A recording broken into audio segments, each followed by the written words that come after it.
circus. We need to hire new talent all the time. Oh yeah, Yeah. very very easy to bring on new people in a traveling circus of waywards.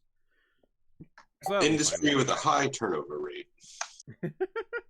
right. Revolving door. We gotta feed the lions somehow. Yeah. All right. So, let's see. Braz, how about you give us a D100? Got this list all numbered, so I can actually pick a question properly.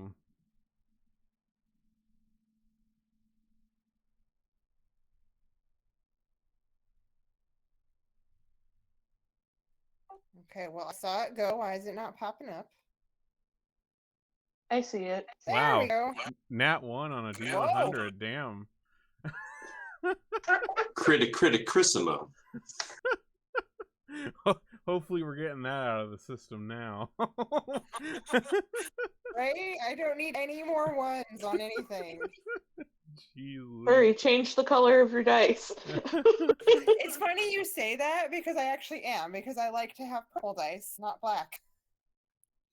All right. So, the question at the top of the list here is if your character wasn't, in the circus like you are right now, what livelihood do you think they would have gone into? Like, what sort of things would they have done?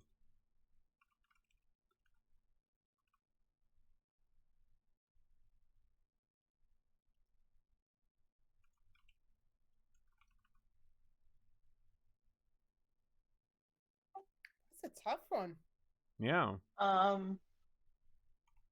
mean, before the circus, Maz was stealing a lot to make her livelihood, but I think she thinks she's smart enough that she would have been like some sort of like a tinkerer or like repairer.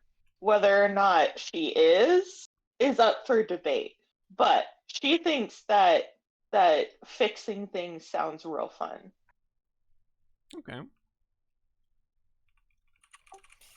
I guess to follow that, with our background in thievery, I think Raz would have either been a career criminal or a miner, because she likes to blow shit up. All right. All right.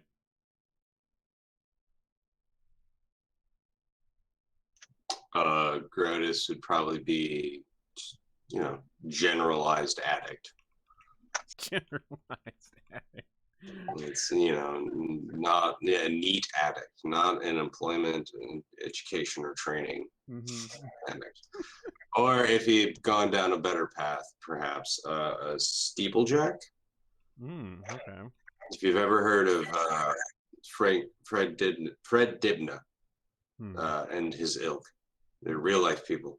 Steeplejack is somebody who climbs really tall steeples and smokestacks, really high towers to either repair or demolish them.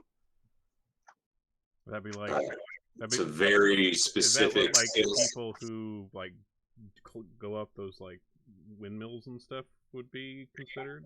Climbing way above like English slums to those like Victorian era smokestacks that are 700 feet tall, and then taking them apart brick by brick or burning them down in a controlled way. But either way, it's just some guy who's a little bit buzzed all the way up there, and you never slip off of a smokestack twice. Fair enough. It's kind of an interesting question for Honker. Because like being like a clown is like a factor of Honker's soul. Like that's part of his being, like part of like what he actually is. So I like to think that rather than being a comedic clown, the opposite would be tragedy. So my other occupation besides circus clown would be murder. So John Wayne Gacy, Pogo the Clown. but in a convenient, easy to hide tiny doll package. Yeah, who would ever suspect Honker? He's Honker. I'm Honker. He is Honker. You got a joke for us, Honker?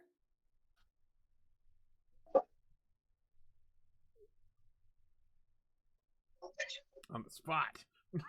Yeah, that's pretty tough. Brad, I this was, first. I was learning Braille hip hop music the other day, and I'll tell you, it was bumping. But, Special I education. won't fool you. He's always got one loaded. He doesn't. He's not on the spot. He's got a million of those jokes. That's a good one. That's sped teacher approved. All right. it's that dad energy coming through. Yeah. Just ask my nephew about all these dad jokes he's got.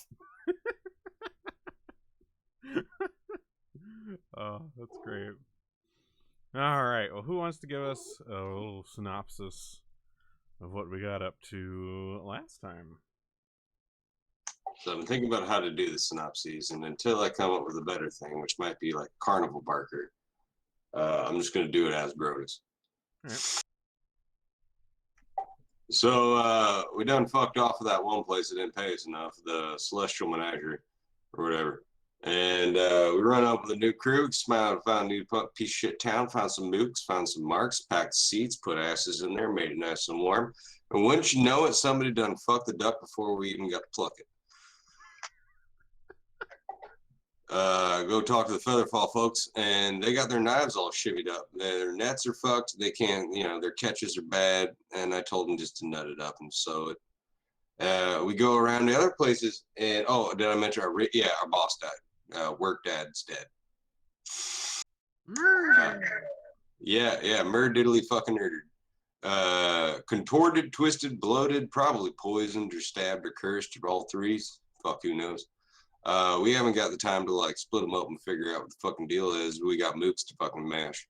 So we go out there, we put on a show, we slip straight. It's a good shoot. It's a clean shoot. You know what I'm talking about? Nobody breaks. I play heel. We go up in the sky. We did too good, if anything. Our excitement exceeded anticipation by just ever so much, and we could have fucking nailed that reel of a dolly there, but it didn't work out like that. But we got paid. This was important. And some bitch right here is about to get fucked up and about to get late. Got to be good. It don't matter no way. Anyhow, we got to solve murder and keep making money is what we done figured out. Somebody put snakes in the stands. Dealt with that shit. We got Maz and Braz doing mozzarella sticks and shit. You know how they do. So that's about fucking it, man. It's a chill ass time. We ain't got no master about a bunch of fucking monkeys without a, zookeeper. So we probably got to pick this next guy. We got a runner up, right? Wise old motherfucker. And we got the young dude who come around, and we told him to pick up shit. He ain't been seen since. He ain't been seen since. Sorry, y'all. And been hitting at the Stuntman bar. And you know how it be.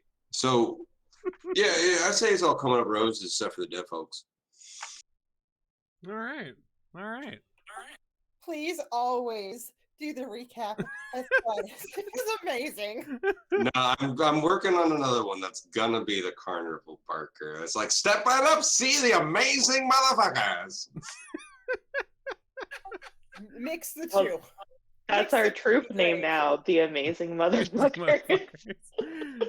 Well, that pretty well covered it. Well, thankfully we do have a little time now. Now that the show's over, you guys, you did it. You got paid. The people are leaving the tent. Things are all squared away on that front. So you do have a chance to look into a little more about what the heck's going on now that the show's done. The legs are unbroken, and we're good to go to sort things out. So that the final act went off really great, and everybody enjoyed it. It seems like Aberton is happy to have you guys here for the time being. A profitable venture, as it were. And as you guys are coming down, things are getting brought back, behind the back area of the tent. The other performers are kind of heading back over to the rest of the camp here to wind down, to clean up, to do whatever they gotta do, to just kind of rest after the excitement and adrenaline of a show. And in the back here, in one of the kind of quick ready booths, costume change type booths, still lies the body of Myron, the former ringmaster, currently under tarpaulin, just kind of keeping him out of the way of everybody, trying not to cause too much more trauma than needs to be done. But it is still something that needs to be addressed. Who did it? Why did it? And where the fuck are they? Questions that need to be answered. Well, before we answer them, or to, I'd like to check on Mr. Tickles, make sure he's doing okay. Okay, sure. Yeah, so if you're heading over to Elysia's wagon, you do find her there, and Mr. Tickles is there as well. She also has like a few other like kind of smaller snakes in smaller little cages around. This is kind of her thing. And they seem to be doing well enough. Like as you're heading over there, like going through the camp here, a lot of the performers are kind of hanging out around the kind of central fire by the pond there. You can tell that everybody's a little tired, but also spirits are a little low despite the successful running of the show. Myron is dead, and everybody's a little unsure of like what's going to happen, and who's next. Is somebody after us? And so they're all kind of huddling around there for the most part. Some people are kind of in their wagons, and that's where you find Elysia, tending to Mr. Tickles. She sees you. She lets you in as you come up. Her door is unlocked. You kind of poke your head in there, and he's just like, "Oh, yes, Braz, hello. Seems the show went all right." It did. It went great. But how's our boy here doing? Oh, Mr. Tickles is doing okay. He's still a little sluggish, but he's at least moving around, and he was able to do what he needed to do for the show. But for now, we'll just let him rest. Wonderful. Well, I just want to check on him, make sure he's doing okay. How are you doing? Well, I mean, as good as I can be. I mean, we don't really... I mean, Myron was a dear friend of mine, and well, dear friend to all of us. And, well, there's so many questions in the air. Did they come after him? Or they come after us? We're just trying to get our footing here in the world after we left the... after we left the mistress before. So... Have you seen anything yet? I mean, we know the show just finished, but have you heard anything or figured anything out? I haven't. I'm gonna go meet up with Gratis here shortly, see what I can do to help. But keep your ears open, keep your eyes open. Let me know if you hear anything, see anything, and take care of our boy here. And Will do. Before I leave, I'm gonna give Mr. Tickles a little scratch on his chin. All right. And Mr. Tickles, he kind of raises his little snake. Well, it's not really a little snake head, but he raises his snake head and kind of like wobbles it a little bit as you're kind of scratching under his chin there. He seems to enjoy the attention. And then I'm gonna go find Grotus, see what we can do, what we can figure out. All right. All right. You enter the tent with a dead body and Grotus sitting cross-legged on the floor smoking a pipe. He has removed his shirt and pants. He's trying to talk to the dead body, but it is beyond his grasp. Okay. He looks up at you and says, "He ain't been beat, stabbed, burned, or fucked to death. So this is beyond my wisdom."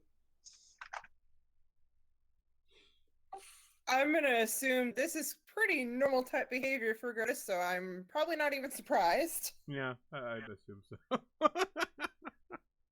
Have you done any actual examination of the body, Grotus, or are you just sitting here smoking? He did enough to. I guess he was looking for those types of injuries, specifically Sure. bludgeoning, stabbing, burning, or sexual assault. Okay. Why don't you give me a medicine check from that, and we'll see if you ascertained anything. Might as well flip a coin.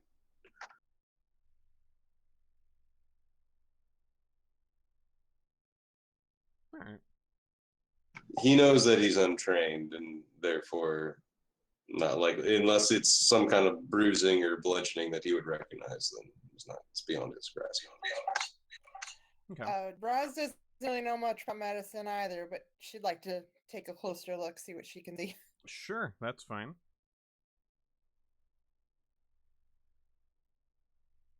All right.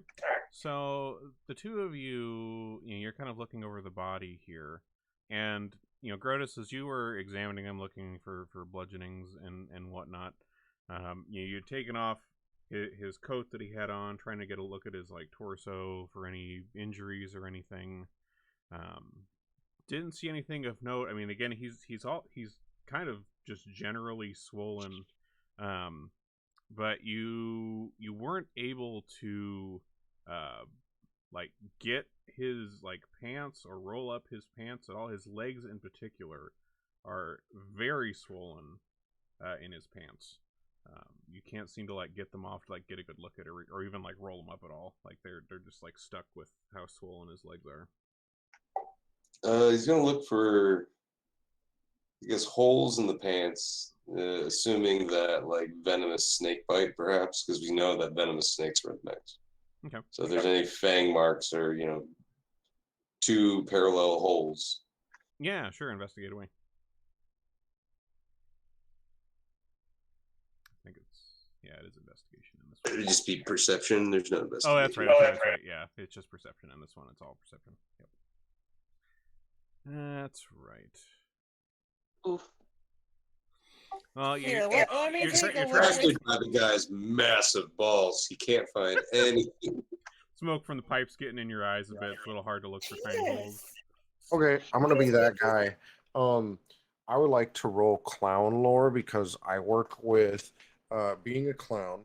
I would have circus experience, and if we're kind of just looking around for maybe indications that some sort of animal might have hurt him, it's arguable that in the past with clown lore, I may have some knowledge about maybe animals that clowns need to avoid and stuff because clowns don't usually work with animals, so it might be, I don't know. I'm gonna stretch it, but can I do that? You know what? That's fair. We'll take your clown lore there. When animal acts go wrong. All right.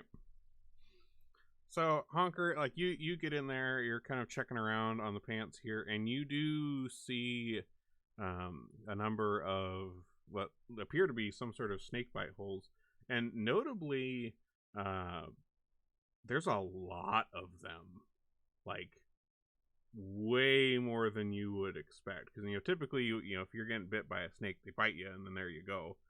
But this is vicious amounts of snake bites on this guy's ankles. I'll point at him and I'll say, "Murder." I'm Honker. Maz wants to know if the ringmaster's top hat is in here.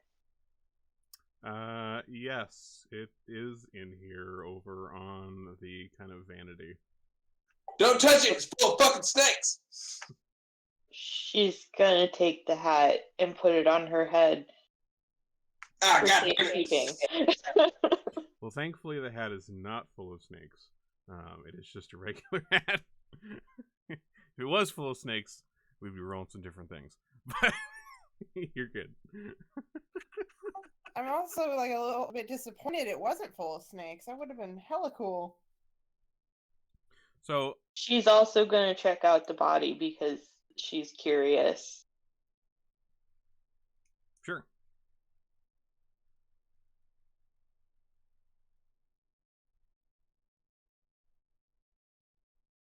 So I mean, you're looking around on the body as well, and you also see the extremely large number of snake bites. You're also kind of just looking around the area of where the body was found, and there are a number of tracks on the ground as well. Very small tracks, like not people footprint type tracks. And Grotus, see, it was Grotus. Was it Grotus and Honker that dealt with the snakes, or was it just you, Grotus?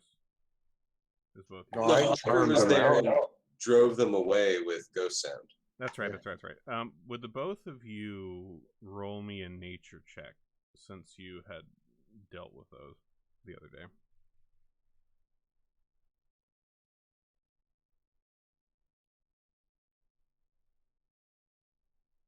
Okay.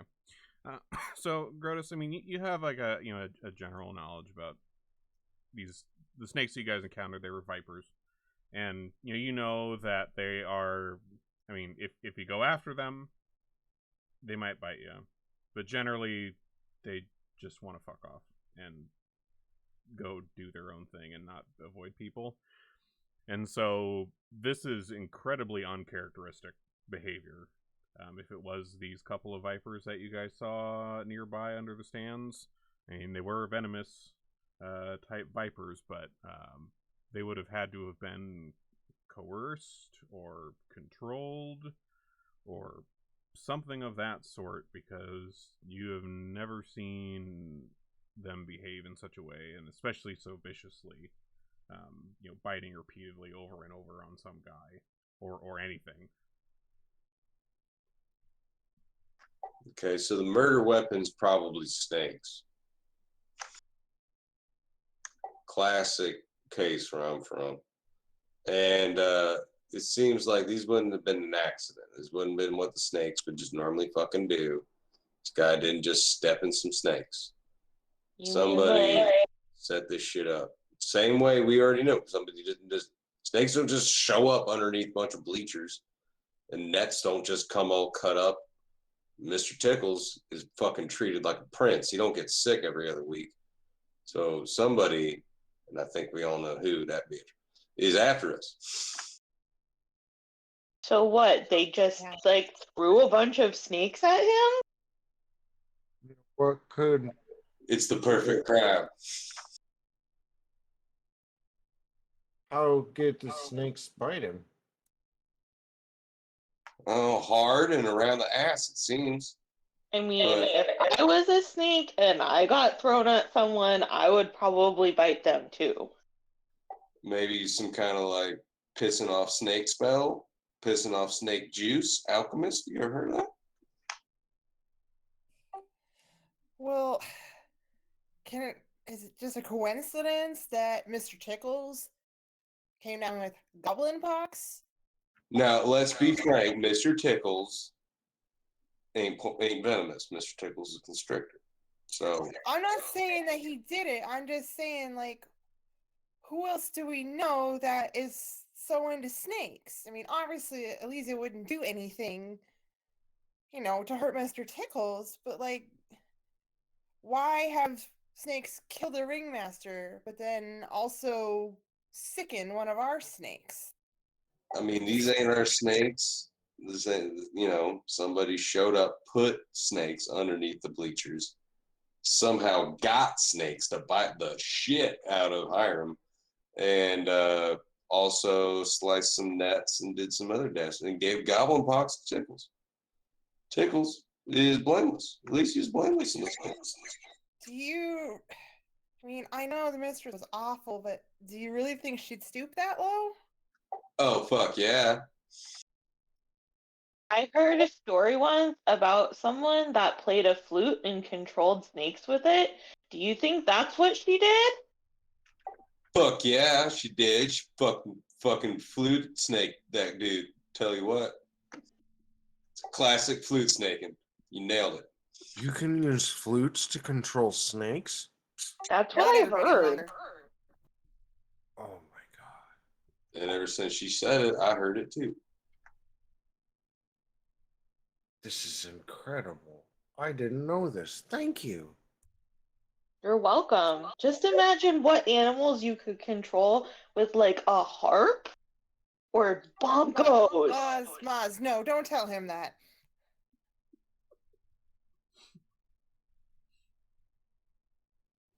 All right. So what we gonna do about it? We're just gonna find her and kill her. Whoa. So, you know she killed him? Well, no. I mean, come on, girl. It's just speculation. Very, very logical speculation, but we don't have any proof that it was her. So we believe the murder weapon was snakes. Where the murder weapon at? Somebody throw snakes at them and pack them all up. Well, where did the snakes go when you guys chased them off? They just fucked off. They were regular ass snakes. They weren't fluted. Yeah, no flutes. I'm Honker.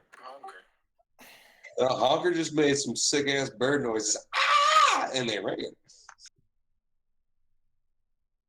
Well, how do you know that those weren't the same snakes? Because they didn't kill the shit out of us. Yeah, maybe you weren't the target. Did you ever think of that? I mean, well, if they were meant to kill somebody, I think they were just meant to like scare the shit out of our audience. Those snakes. This is part of a multi-pronged plan to fuck our whole operation up. Is what I'm thinking. A multi-snake tiered plan? Yeah, like a couple snakes and some other shit, and bing bang boom, our circus is dead. But surprise, surprise, we still kick ass, but we're short one rate later. There could be more snakes. There could, Honker. I think we gotta look around some more and find. I think we better jinkies gang split up. Everybody grab it. Should we ask the professor what the mistress was good at? Maybe he knows something. You know, that's a really good idea, Maz. I think you're right. We should go talk to the professor. You guys talk to Professor. Honker and I are gonna fucking patrol around looking for more snake sign shit. Okay. Yeah, you're Honker, and we're looking around. Okay, well, don't kill any snakes because they might be evidence. Okay, capture snakes. Got it. Bring in nunchucks, my not sharp ones. Okay. So, what Maz and Braz are going to talk to the professor? Is that right? Yes. Okay. All right. So we'll start with you two. So you guys head, back out of the tent and down into the camp area where everybody is, again, still kind of hanging around the communal fire. Nobody's really too sure what to think. But you do find the professor there, kind of sitting on one of the small logs, kind of set up near the fire. He's, keeping his hands warm, and he sees you two come up. He says, "Well, fine work with the show." Thanks, Prof. What can I do for you?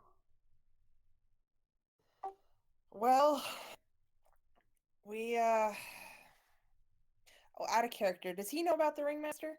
Oh yeah, like he was. Yeah. He was like when his body got found, he was the one who like helped put the tarp on him, and was like, okay, you guys need to go figure shit out and get the show going, because otherwise we're not going to be able to survive. Okay, so we examined the ringmaster's body, and looks like most likely cause of death is multiple snake bites. Snakes? Yeah, but like crazy amount of bites, Professor. Like something's weird here. And, Mr. Tickles came down with goblin pox, and then the safety nets were all messed up. Well, Grotus seems to think that it's the mistress behind all this, and I gotta say, I'm starting to think he's right, but, well, Maz here suggested we ask you, what was she good at, the mistress? What was her specialty? Well, the mistress was particularly good at being a gigantic bitch and cruel. Well, we all know That goes that. without saying, Ralph. Well, yeah, I mean, it needs to be said as often as possible. But You're right. the mistress with snakes, those weren't really her thing. She didn't really do animal type interactions at all. She usually left those to others in the circus in her employ. Honestly, a lot of the times, well, she didn't really perform too much. She was mostly dealt with running the thing and, whipping all of our asses. So I can't really say for sure. I know she knew a little bit of, I know she knew like a little bit of magic, but I'm afraid I don't really know what. But she was always very, very charming to the people that she was trying to get money out of, and then behind their backs was pulling out the whips on us. But I mean, yeah. I don't think you'll be able to really convince a snake of too much with a whip.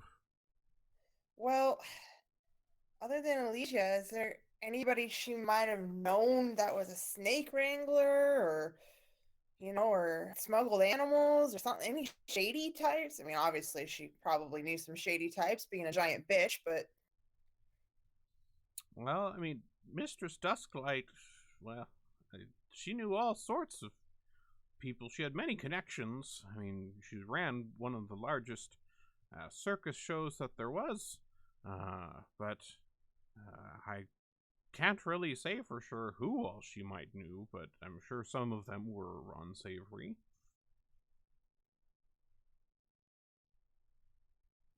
Well, Prof, is there anything else you can think of that might be helpful?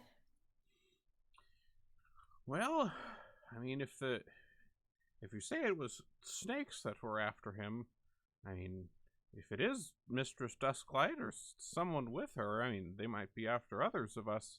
I mean, perhaps we should best stay all together here, and maybe you all should check out the camp and make sure there's no other snakes lurking around for the rest of us. Well, Grotus and Honker are patrolling.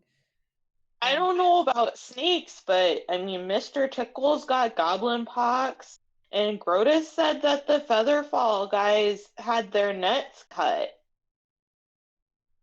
You said the mistress knew a little bit of magic, right? She did. I can't really say for sure what. I mean, most of my interactions with her weren't really any sort of show actions. It was usually just her ordering us around. You said the Cavalli family, their nets were cut. Were they cut, or were they like bitten? Maybe the snakes got their nets too. Maybe I don't know. I'm not Grotus sure. just said cut. I haven't talked to him. But it's Grotus. He could have been on like his 5th shot of whiskey of the hour. This is true, but I don't doubt that the nets were messed with. But I think maybe we need to go back, look the body again, and I don't know the likelihood, but maybe we need to check for signs of magic. Okay. Well, that seems like a good plan. I'll try to keep everyone here together in the middle of the camp around the fire, and then if something comes, we can, try to take care of it together, but at least that way we won't get picked off in our wagons by stuff being thrown through our doors or goodness knows what. Indeed. All right. Well, Prof, you've been a lot of help. Maz, come on. We gotta go back to the ringmaster's body. Maz just follows along, and it's like, how are we supposed to check for magic? I don't know magic. Don't you worry about that. All right, so for Honker and Grotus, you guys are checking around the camp. So like a few places to check around. There is Myron's wagon, his personal wagon, and that one is parked pretty close to the pond. That would be the kind of the white topped wagon just to the southeast of the fire pit there on the map. The Kanbali family wagon is a little further to the south. The green one right next to the little ring of fences down there. Myron was the ringmaster, right? Myron was the ringmaster. Yeah, Okay. that's his wagon. We should go there first. Okay. Yeah. Groot is still undressed, but just in his breechcloth with nunchuck and torch. All right. So you guys, head out of the tent, cross the little bridge across the stream, and start heading towards Myron's wagon. The professor, who had just finished talking to Maz and Braz, he sees you and just kind of waves in your direction, smiles. Maz and Braz pass you guys, heading back to the body in the big tent. When he waves and smiles, Groot just yells back, "Brr!" The professor is kind of taken aback for a moment. He's just like, "Huh?" And but he sees you guys are, you got your torch, you got your nunchuck out, and you've just been informed that you guys are patrolling, and you see he's kind of moving to kind of talk to some of the No other torch. people I've around the got fire. lights. Oh I've right. got lights. Oh right. That's right. Of course. No fire for Honker. I'm Honker. So you get to Myron's wagon, and it's a pretty colorful. He's got a pretty colorful setup here. There's a large banner on the side, which kind of has the big, title of the circus and some artwork of some of the main acts painted on here. When you guys are traveling around, this is usually at the head of the group with all the ads and stuff on it to kind of get people interested in, what the heck's coming. On the back of the wagon, there are 3 steps going up to a red door with a golden knob. And it's currently closed when you get to it. Who gets his stuff? Grotus. Whoever gets here first, it's you and me, brother. Open the door. I'll clamber on up and jump up to open the door. Okay. You try to open the door, and it seems to be locked.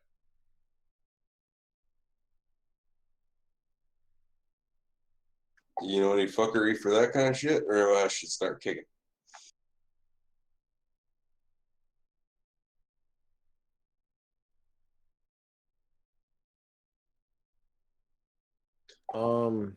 Or do you want to skitter on back? Yeah, I don't have tools. I should have picked up some tools because I do have thievery skills.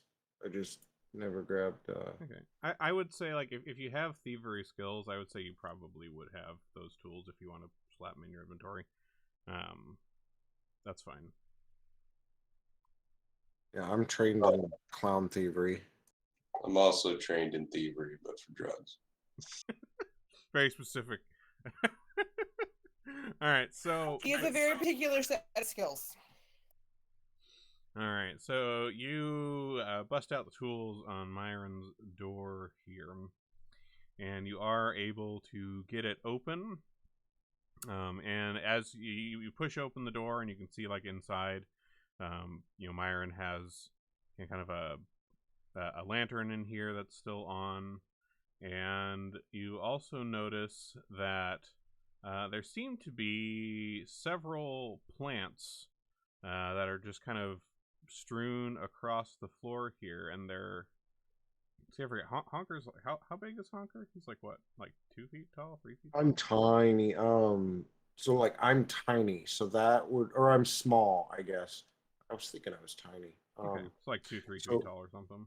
I would say, well, tiny is 12 inches and below. So I'm gonna say 13 inches. Okay. Like I'm a tiny. Well, shit. You're the size of a Maine Coon. No, I should be a little bigger than that if the audience is gonna see me. Probably about 3 feet tall, like usual. Okay. Okay. So he's about the size of me and Maz. Okay. I'm like Yeah, one of the both sides. creepier, larger dolls. Yeah. Yeah. Okay. All right. Well, so you open this door, and so you the first thing you notice is that there's these several plants that are on the floor, and they are like all of them are about as tall as you are, Honker, in terms of size.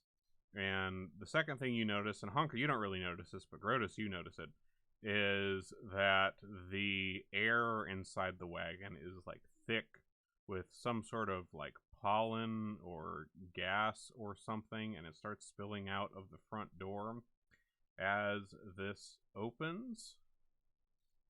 And you're going to want to roll initiative, yeah.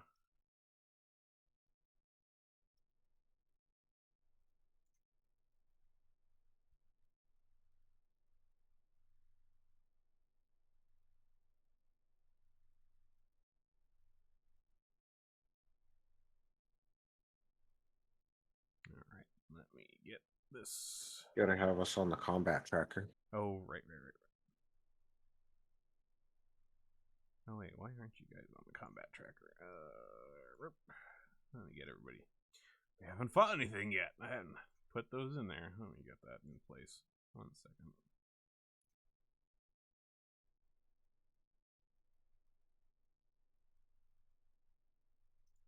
Got this color called Go Garnet, and it is a beautiful dark red.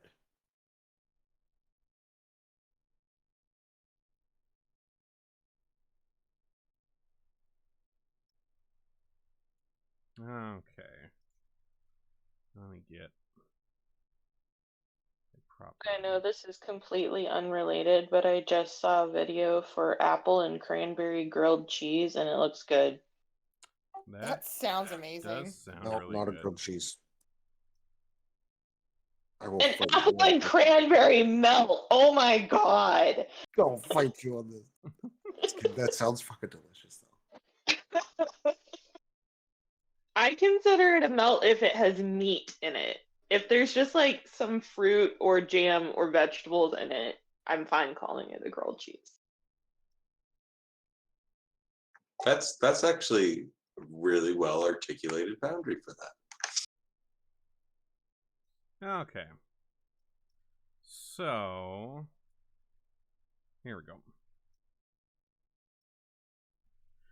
So for this, Braz, Maz, like you guys pretty recently passed each other on your way back to the tent, so I do have you guys on the map, just kind of way to the northeast, like you're heading over the bridge over there.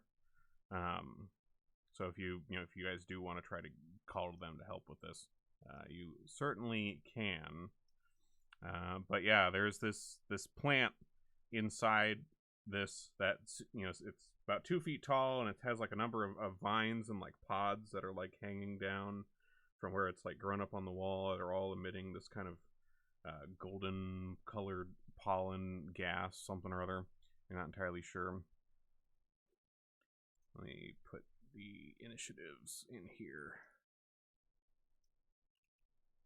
Grotus is 24. Honker is 9. Brasmaz, if you two want to roll initiative as well, just so you're in here.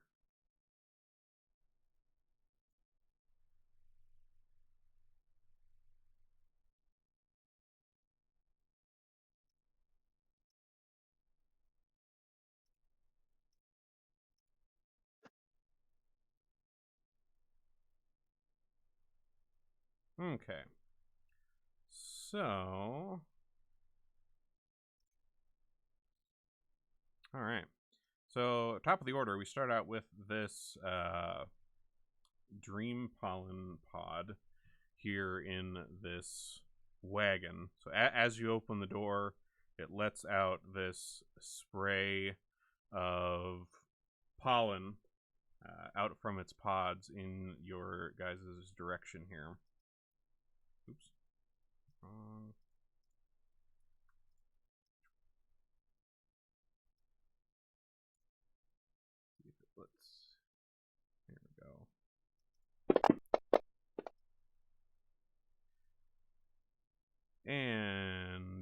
misses both of you two. Like it comes spraying out the door. Honker, you just barely open the door here, and you manage to kind of pull it back a little bit, and the spray kind of smashes or sploots into the back of the door there and avoids hitting you guys. Let's see. Does for combat, I know in Pathfinder you have like the 3 actions and stuff.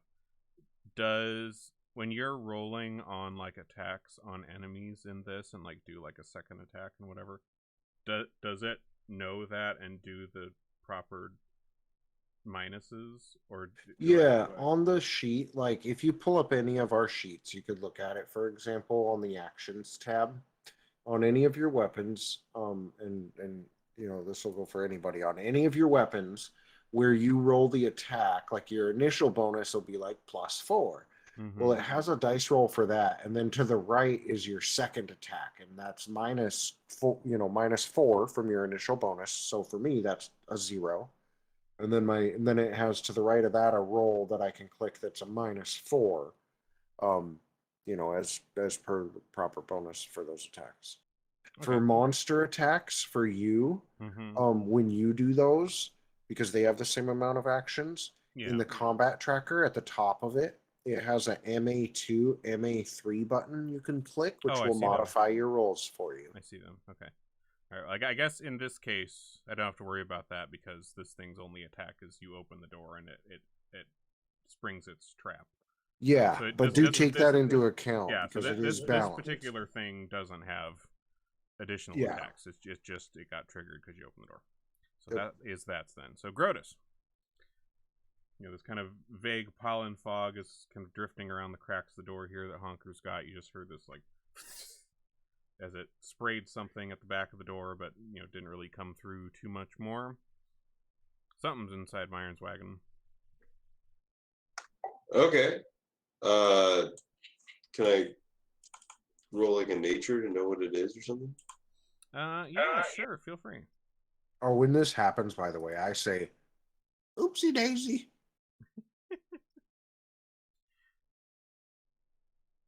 Okay, Grotus, do you want to actually roll that with advantage because this thing is technically hallucinogenic, and so I feel like you would know more about this than other people. I was about to say, like, he sniffs it, is like, that's dank.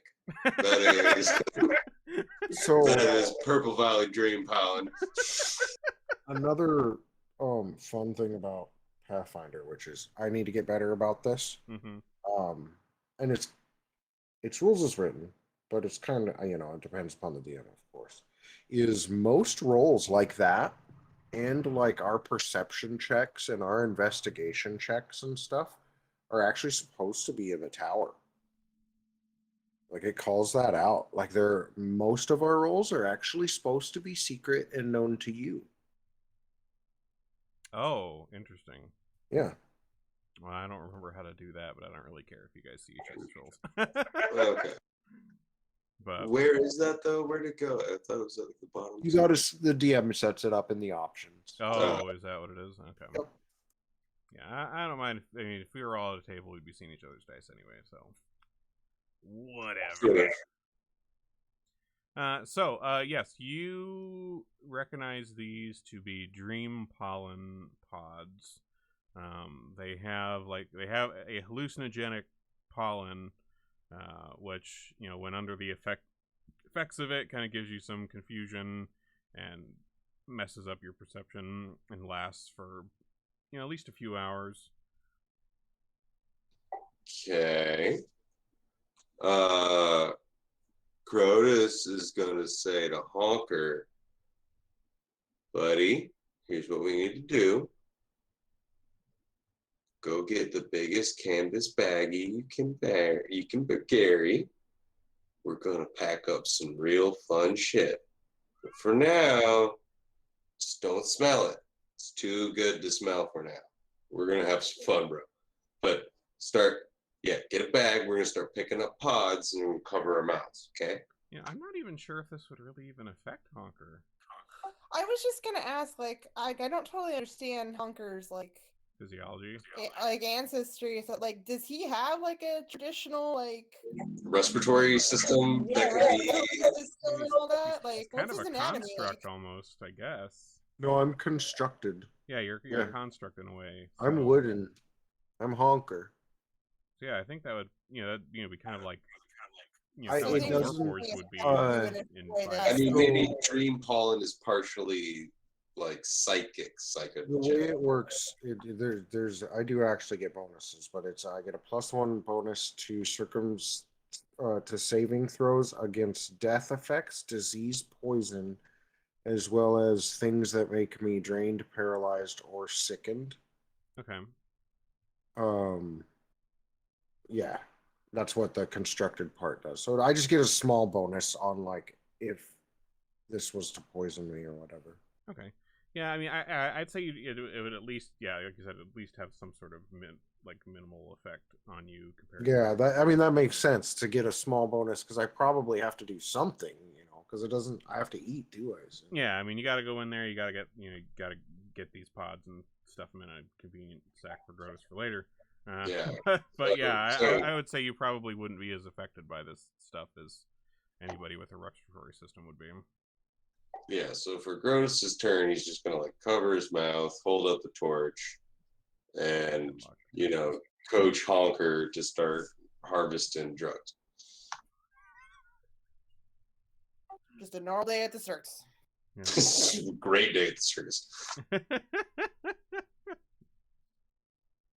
Yeah, I mean, if you are going in there, Honker, I mean, I guess it's not quite your turn yet, but, well, actually, I just this isn't as much of a fight as I thought it was. I guess it's just a trap, but they made it to seem like it was a fight. It's just a trap, so I guess Mazbraz, you wouldn't be really involved in this case. So I'm just gonna jump down to Honker here for you. Yeah, if Grotus is wanting you to stuff him in something, there's plenty of things you could probably grab inside Myron's wagon here to stuff these pods into. I hope you're not pawing my leg. I'll climb up in there and honk on each step up, and then like go in there to grab and try and just stuff these things in a bag for Grotus. He told me to do it. Yep. That's what he told me to do. Yeah, so like inside the wagon, I mean, it's kind of a neat sight with these in here because like the pollen has this kind of sparkling effect to it, and with like the lantern light in here, it's actually pretty beautiful. But you're not really affected by the hallucinogenic aspects of this, but you do find a bag that's kind of sitting near the door, just kind of a general. Looks like a burlap sack. You find like a couple socks in it. And you're able to grab this and, stuff these pods into this and tie it off without too much difficulty. I mean, they're just plants. And they don't really give you much resistance there. You're just kind of pulling these little pod tubes down and stuffing them in there, and then you're good to go. Might need a moment to like air out the wagon, but otherwise you're pretty squared away there. Anything interesting that I see at like my eye level, like something like imagine like a little child's eyes, right? Yeah. I'm looking for something to shove in a pocket before I come back out. Sure. So, there's quite a few things here in Myron's wagon. I mean, he's got his various clothes, his personal belongings, and things that are around. One thing you notice that looks interesting to you down at your level is there is like a small table next to like where he's got his bed of sorts set up in here. And there is a crystal vial that appears to have some sort of liquid in it. It's got like a crystal stopper in the top. But with the golden sparkles in the air from the pollen and stuff, it kind of catches your eye with its gleam and shimmer off of this kind of amber liquid the liquid in there is kind of topped with a little bit of foam, even, and that would probably catch your eye there, down at your eye level. Well, I grab it and shove it in my pocket, and then come out, and I give the bag with the plant stuff in it to Grotus. All right. Let me put that. I hold my hand out. I want some tobacco. I know you smoke it. I can't smoke it, but I imagine I chew it. I put it in my mouth, and like it makes the clown makeup even worse because it's like painted on to the wood, and then there's like tobacco stains on the front. Grotus says, "Hold on, you done real good, buddy." He shakes the bag up a little bit and then holds it up to his face. So, I mean, looking into the bag, Honker, you don't really get much out of this aside from it's kind of neat looking. You're looking into this bag and you just have this like massive thick cloud of like golden sparkles that are like floating towards your eyes. So that's pretty cool. Fully meets expectations. Oh yeah, for Honker, like everything meets Honker's expectations. So like he looks around, he takes his head out, and thanks. Thank you, buddy. Yeah, so All right. I put the Start looking for the good grab. shit that the old man had. All Also, any sign of who put that dank Purple Valley dream pollen up in there? Right. All right. So you head into the wagon there, Grotus, and are looking around. Nothing seems to indicate, signs of violence or anything. Whatever this like plant that was there, like it seems like somebody put it in here, perhaps to get in the way of people like us looking into what happened. But otherwise there wasn't anything that seemed to have happened in here. In terms of stuff that's in here that is of interest, I put the vial that you grabbed, Honker, in the party sheet. But the other stuff is there is this lantern that is engraved that's lighting the place. That seems pretty interesting. There's also a very nice bearskin hat and cape that are hung up on some hooks on the wall. And let me put those in there as well. Let's see. But otherwise, most of the other stuff that's in here is just kind of general paraphernalia and clothing and whatnot. I mean, traveling circus, not really much in the way of super valuables, but, a couple of interesting mementos at least. Any sign of looting? No sign of looting in here. How far away are Maz and Braz? They are... I measured it. It's 45 feet away. All right, this place was looted. No, fuck, I'm wearing a breechcloth. Shit, Honker, get over here. Honk, honk, honk. I open my backpack and I'm like, it was looted? Yeah, we got 30 seconds to make it look like it was looted. Do the best you can, man. Go shinies. 30-second speed run challenge. Go. Make a mess while you do it. Make it look like 5 guys did it.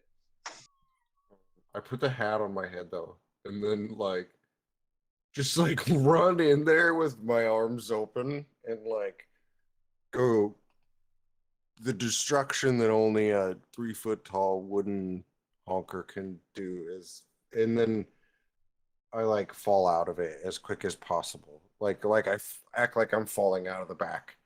Okay. The hat doesn't fit particularly well, but it does have kind of tucked into the side of the brim is this little golden leaf decoration, which seems pretty cool. And yeah, you guys get out of the wagon here with your bag of drugs and things, but not really much more information on what happened. Just that somebody set up something. So yeah, Grotus picks up Honker like, my boy, They hurt my boy. Oh shit! This place was already looted when we got here, but there's no clues. We better look at where other bad things happen. There's no snakes. No snakes. No snakes. No sign of snakes. No nothing in that regard. No snake turds. No snake skins. Nope. We found a sparkle plant, though. We did find a really cool spark plant. That's gonna be a secret tool that'll help us later. All right. So I guess I want to go check out the Featherfall family's nets because somebody suggested they may have been chewed or they may have been slashed, and I think that might be a viable distinction.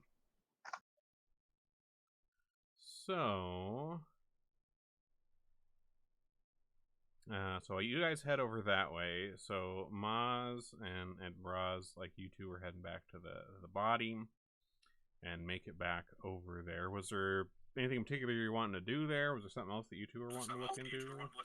Yeah. I don't think Braz is necessarily looking for anything super specific because she's not sure, but she wants to look for any signs of magic left behind on the Ringmaster. Okay. So like an Arcana check. Yeah, sure. Cool. Buddy. Yeah. Get out. All right. With your Arcana check there, I mean, you take a look over the Ringmaster here, and I mean, you don't really know too much about magic, but you don't really notice anything in regards to like any spells done to him or things like that. I guess the only thing that you maybe can pick up with is, let's see.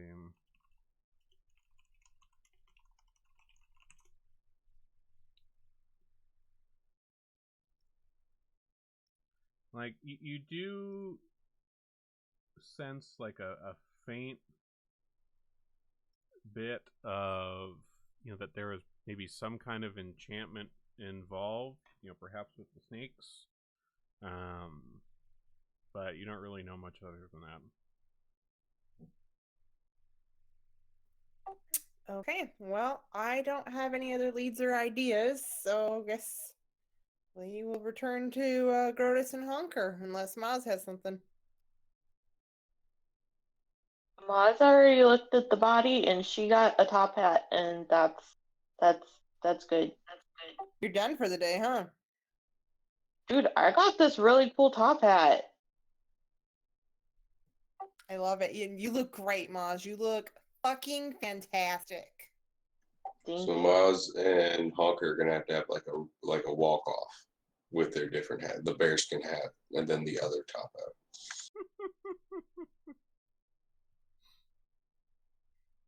All right. So you said you guys are heading back to find those two? Yeah, 'cause I don't have any other ideas or leads that I can think of at the moment. Okay. All right. So you two are heading back out of the tent and heading back across the little stream here, trying to find where Grotus and them are at. Maz, roll me a let's do a perception check for me as you're kind of heading back through camp.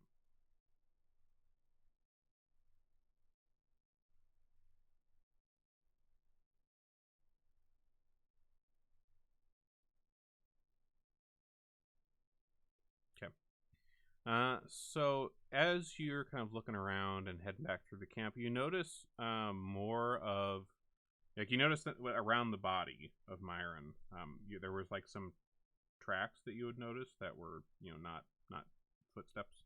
They're very small. You see more of those, just kind of around in the dirt. There's quite a fair number of them too. But you see kind of signs of more of them in the dirt as you're kind of coming along the paths here. Do they look like they're going in a certain direction? Looking at them, and they seem to be going in a few different directions. Like, they all seem to be together, like staying together. But the direction the footprints are facing are like all sorts of directions. Like it's almost like there was like a swarm of whatever it was, or a mass of them, or something, all just kind of moving in a direction together, kind of chaotically. There's just kind of a whole mess of little footprints. Okay, so Maz is going to be like, Bryce, and like physically grab her and turn her towards the footprints and be like, look, those are the same footprints that were all around Myron's body. What the? And I'll take a closer look.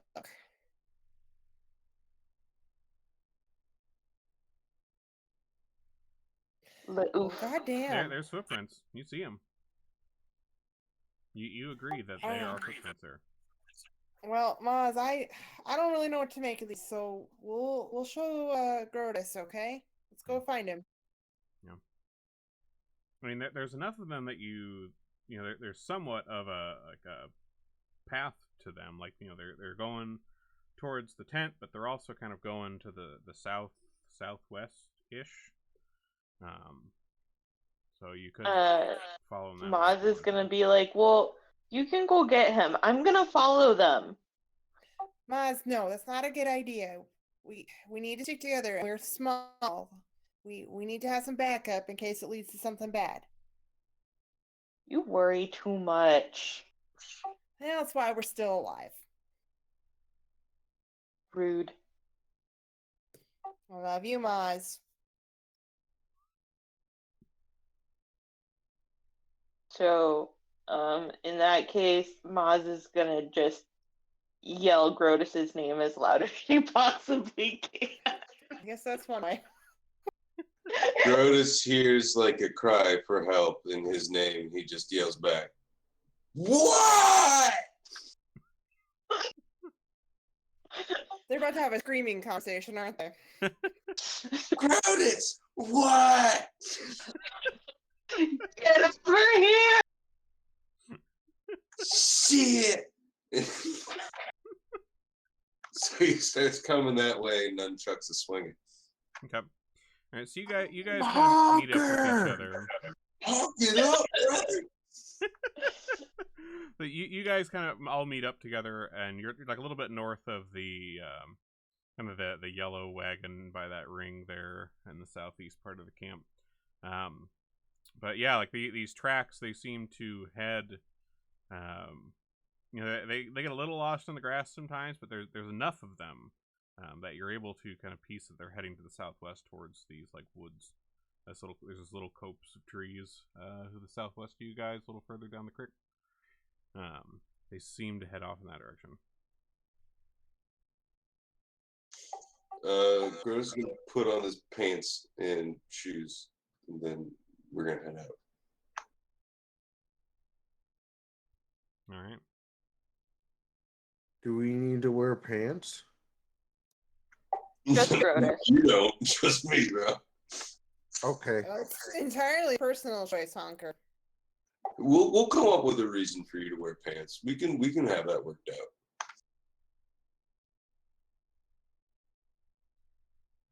Maz is already following the footprints. She basically took off as soon as Grotus came into view. Because that was Braz's only stipulation. That's true. I need to be more specific with you. Alright, so you guys head to the southwest towards these woods here. And as you're heading that way, one of the just kind of general circus workers is kind of hurriedly heading back out of the woods towards you guys. They're carrying like an armful of what looks like chopped up firewood, and they see you all kind of heading this direction. They're like, "Look out back there! I saw like a snake back there in the woods." Oh yeah. I mean, it was snake size, not as big as Mr. Tickles. It was just regular snake. Well, there's lots of different snakes, and they come in lots of sizes.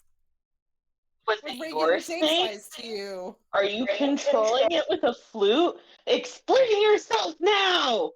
Did it seem to Whoa, be moving whoa! in that I'm direction just with any sort chopping of purpose? firewood.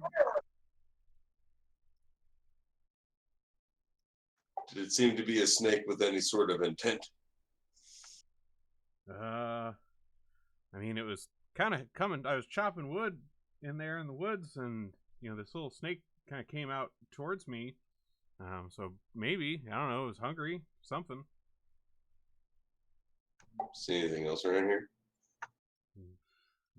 Maybe something with small feet? No, man. I think my feet are pretty average. Wonderful. So you've been pretty much no help, so we're going to carry you. Okay, well, be careful in there. Watch out for the snakes. I'm Honker. Yes, you are. Alright, so you guys proceed. We proceed looking for the trouble. Looking for the trouble. Alright. But Braz is going to just have her club out. Just in case.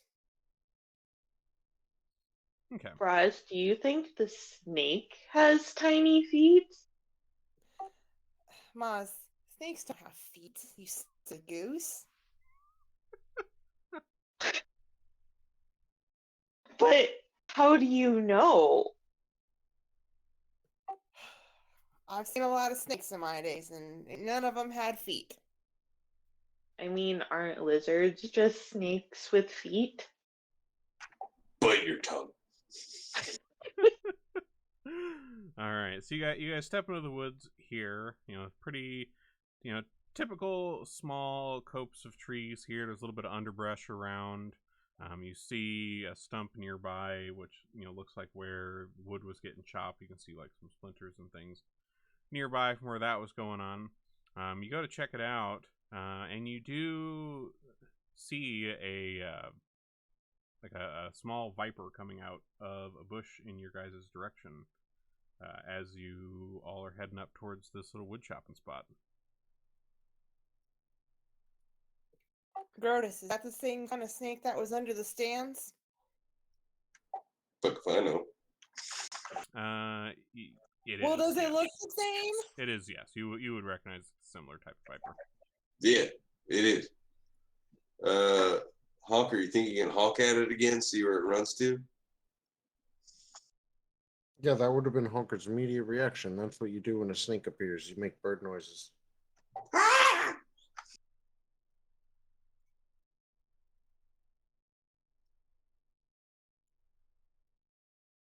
All right. So you try to scare off this this viper that's heading towards you guys out of the bushes. It doesn't seem to react. It seems to be coming right for y'all. Go ahead and roll us up initiative for you. What do you do when they don't run away when you make bird noises? You Kill. gotta beat them to death.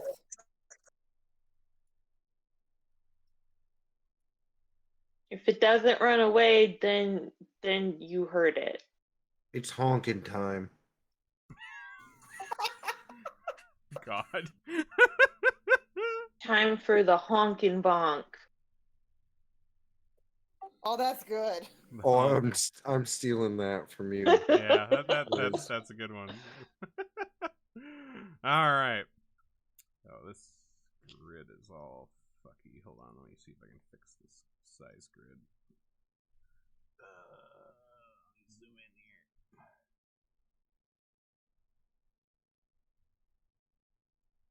There we go. That's a lot closer. Oh, wonderful. And Honker's first. That's great. There we go. A lot closer. All right. Yes, Honker, you are up first. There is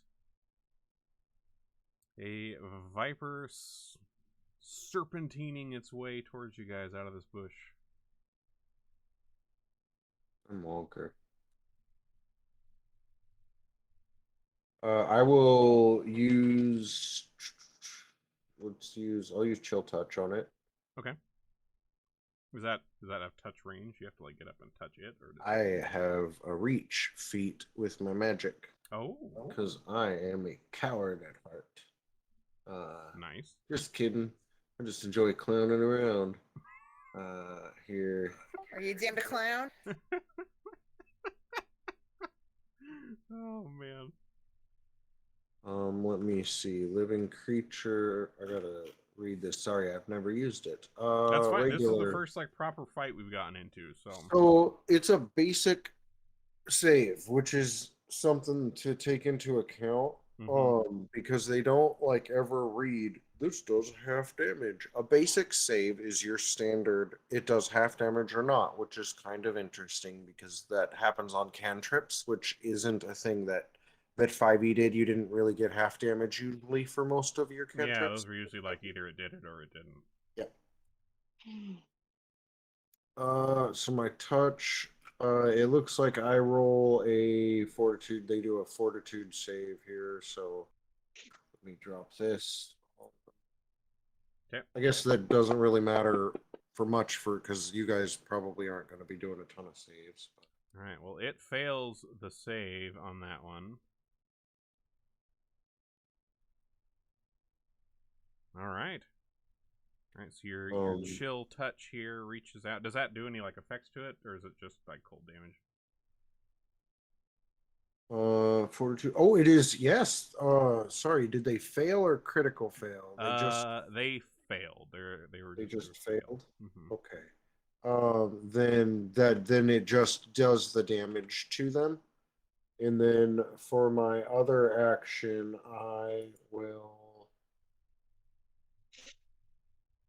I'll turn to Gratis and I'm trying to come up with a snaky pun, but it's really just slipping my mind here. Gratis. So I'll just say, go get him, buddy, and inspire courage on Gratis. You get a +1 to attack rolls, damage rolls, and saves against fear effects. Nice. Oh, everybody does. Sorry. Oh, extra nice. All right. For the round. For the round. Okay. Okay, so we just add that ourselves when we roll? Yeah. Nope, I got you. I'll put that effect on you. Sweet. I think you still had one action, didn't you?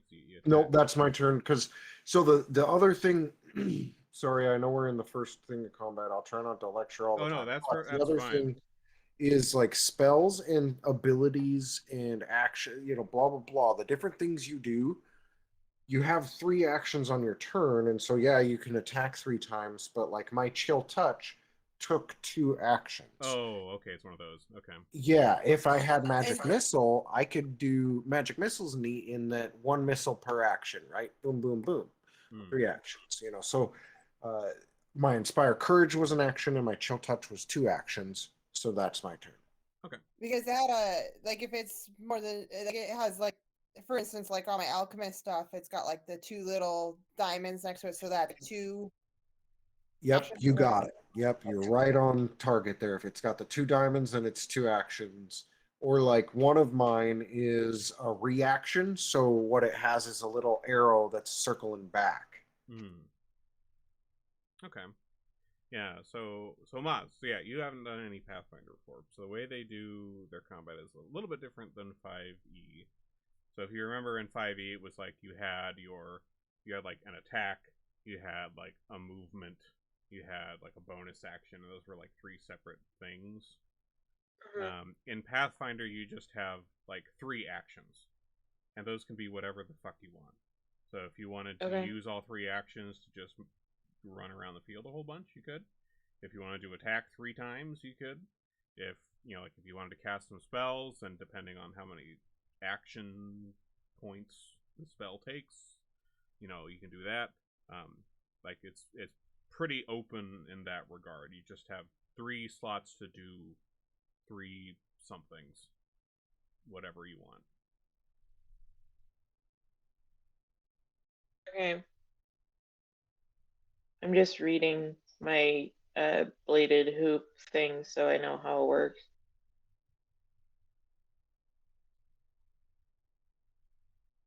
I think with those, like with the bladed hoops, are they? Let me take a look at them. They're two-handed, and you can either use it by wielding it in two hands, or you can use it one-handed by spinning it around your arm, but you have to take one action to start it spinning. When you first like start the battle, if that's what you're going to do, and then you have like a free hand to do something, like if you want to climb or grab something. Interesting. Keeping the hoop spinning requires a free action each round. Okay. Yeah, so that means it doesn't take up one of your 3.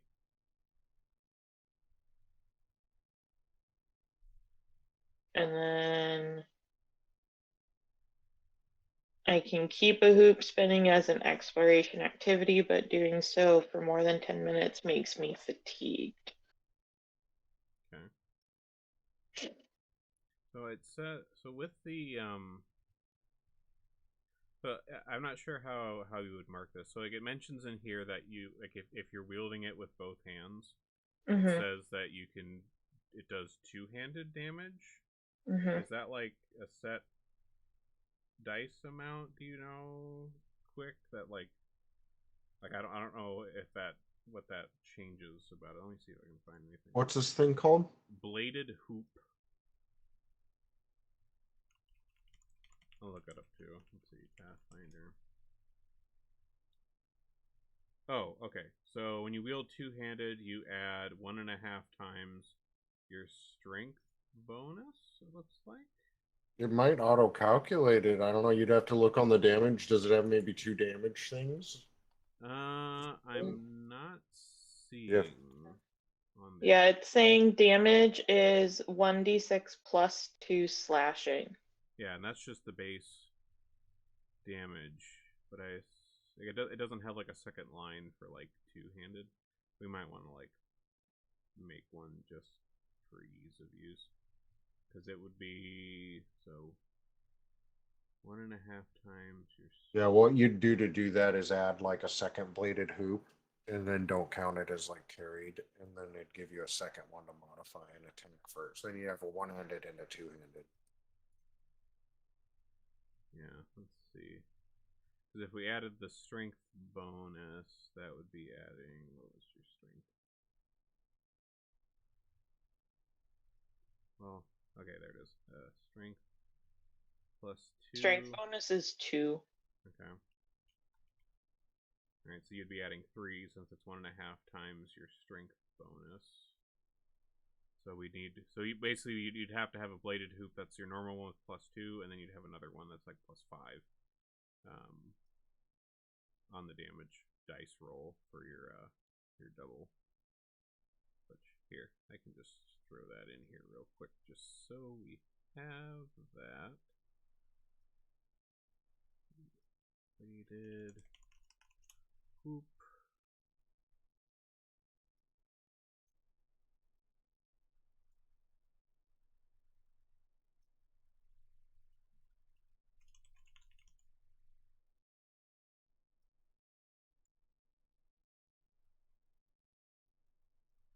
Okay, so there's that one.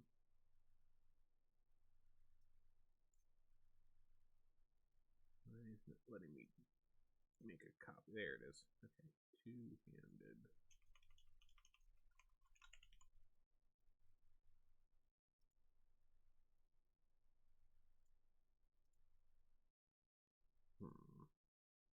That didn't add it into.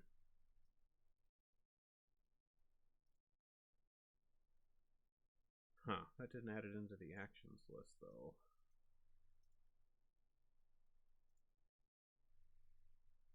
I wonder why. That's weird. Okay, we'll have to figure that out. Not sure why that didn't add that into your actions tab as a separate thing. Auto-equip it. Oh, you gotta equip it. Oh. So if I just do add weapon, Oh, yeah, there you go. can I search it?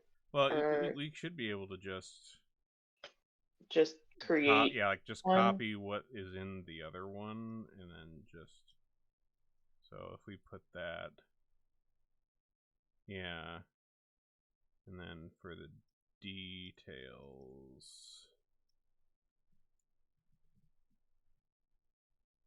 yeah, you just have to make sure it's a +5 on it instead.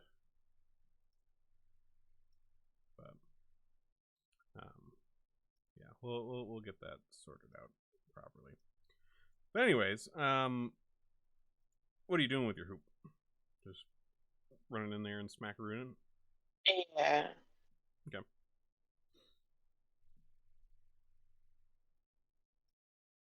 I just realized I don't have anything targeted. Right. Well, that would hit. So go ahead and target the snake and go ahead and roll damage on that. Okay, should I just roll my regular damage since I don't have this set up yet? Yeah, just do that one for now. I mean, if you're doing two-handed, all we have to do is just add like 3 on the damage. So.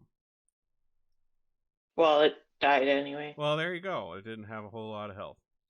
So you run in here with your bladed hoop, and you're kind of swinging it around as best you can, and slash through this snake into a couple of pieces here, and it kind of lets out this kind of hiss in the process of it passing away. And while this happens, Maz, you hear a sound from this bush to the northeast of you. Mm-hmm. And you see kind of coming out of this bush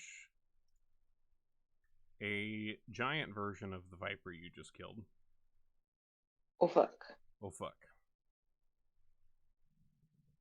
And you do still have one action at the moment, because you moved and then you smacked.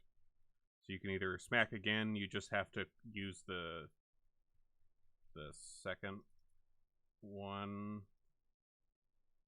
Like when you do your attack roll, so you see how you have like the +6, +1, -4. Yeah. So those are for like if you attacked like 3 times, your first attack you'd roll +6, your second attack you'd roll +1, your third attack you'd roll -4, because it goes down the more you try to attack in one turn. So if you do attack again, you would click the +1 since it's your second attack this round.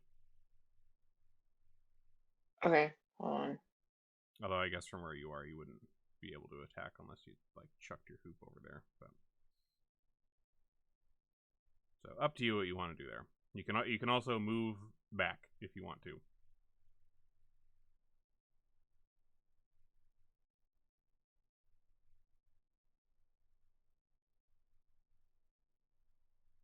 Okay.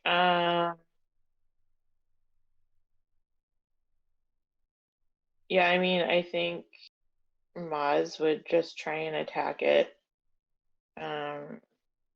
It's not in the combat tracker. Oh. Let me make it visible. There it is.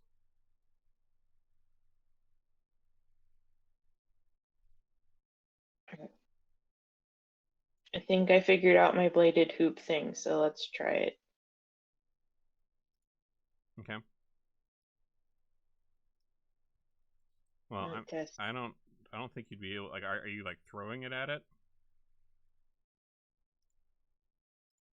Oh, I didn't realize it was that far away. Yeah, it's just coming out of the bush. Oh, okay. Then I'm probably just going to like back up a step. Okay, and let me unlock these tokens so you don't have to get permission. There you go. And then I'll be done. Okay. Rotus. Big snake's coming out of the bush. The thing reads 40, but do you think I can get there in one move? Or get within reach of it? One move? Yeah. See, what do you just use your fist, right? Or what was it you have? Yeah, I'm going to use my fist on this one. Okay. Otherwise, I'll be using nunchaku. Well, yeah. Well, I guess if you did like two movements, you'd be able to get there, and then have one action left to smack. Since your speed's 25, yeah. Bummer. Yeah. So yeah, you could use two and then attack once. That's not really what I wanted to do though. He's gonna move once. Okay. Throw a dart at the thing. Get its attention. Draw it towards him.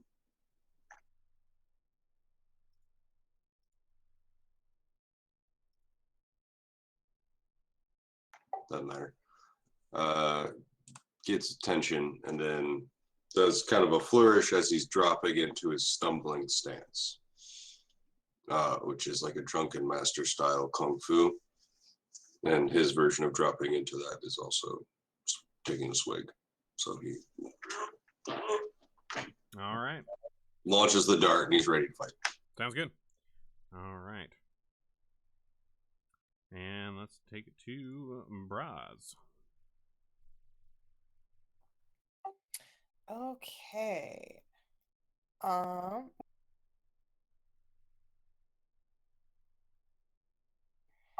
I will use my first action to get to the snake, but my map's being crazy. Okay.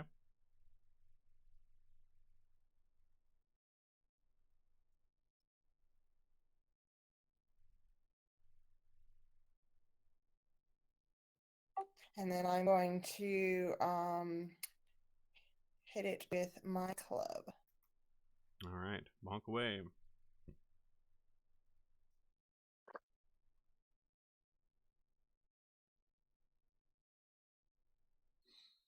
All right. Okay, I'm going to try again with my third action. Okay. Oof. Well, damn. All right. So you come over here, swinging your club as best you can at this large viper here, and it manages to, you're kind of coming down with your club to try to give it a good old bash on the head, and it manages to kind of just quickly off to the right here, just out of your reach. And as you bring it down for another smack on it again, like it moves its whole, like kind of quickly moves its whole body, like across, and off to the right of you here, almost trying to like get onto your side, as you whiff that attack here. Which brings us to it at the top of the round again. So it, it's gone a little bit over to your side here, dodging out of your club, and it kind of coils up for a moment and then kind of launches itself at you, Braz, trying to get a tasty snack here. Let's see, where is that? There it is.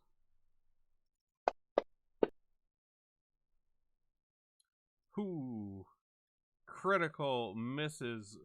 Braz, you're just picking your club up off the ground, and just in time, you see this giant snake mouth, like wide open, teeth fully bared, just coming right at your face. And you kind of use your club a bit as a bit of a balancing brace, and quickly, like, whoa, dodge out of the way of this. And it pulls itself back in here, and it begins coiling itself, kind of into a kind of a coiled heap in front of you here, and kind of tucks its head into the middle of itself.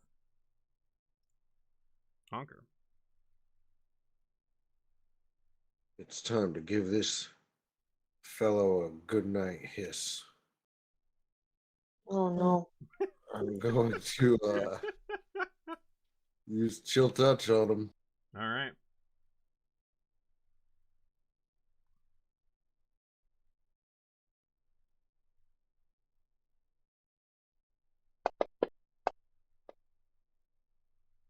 All right, that fails the chill touch save. All right, that does manage to do a little bit of damage. It seems these creatures aren't too fond of the cold, that you're smacking him with. It still stays coiled up in this kind of little mound that it's got itself into, but you can almost see it shivering a little bit from this. Anything else, Honker? I'll pull my bow off my back and draw that weapon, and that'll be my turn. Okay, sounds good. Braz.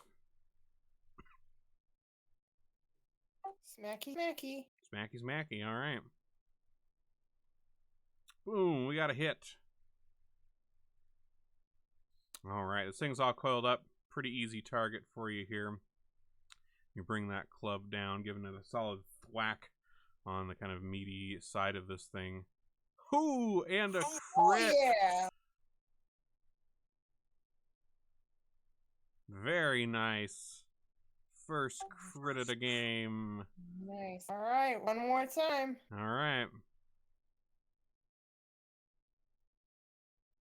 And a critical miss. You're almost a little too excited by that second critical hit there. You brought it down, and you almost heard the snake going. You almost heard the snake like let out like a burst of air almost from how hard you smacked onto this thing's back.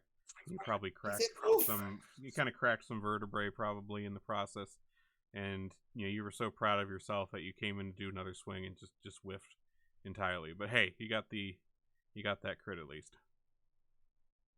Oh, that is one thing to note about Pathfinder Riz. So even though you do get those like penalties on your further attacks, like if you roll like a crit, it'll still crit. So even if you don't have anything else to do and you just have like you have like a last attack that's going to be really debuffed by that being your last attack. Still worth doing it to try, because if it crits, it's still a crit. So, yeah, don't let your actions go to waste. Especially in Pathfinder, there's a lot of times where you'll be glad that you're using every slot you got. That is for sure. All right, good show there, Braz. Grotus. Grotus is ready. He's gonna move. Okay. Gonna try to get into a flanking position. Okay.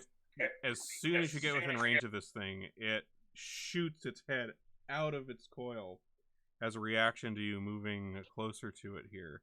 An attempt. Exactly what I wanted it to do. Oh, part of the plan. All right. So as he, let me get up here so I can actually roll this here. Makes a melee strike at you, popping out of this coil here in your direction. Was the trigger auditory or visual, or was it the trigger movement? The trigger for that one was a creature uses a move action in its range, and it attempts a melee strike against the triggering creature.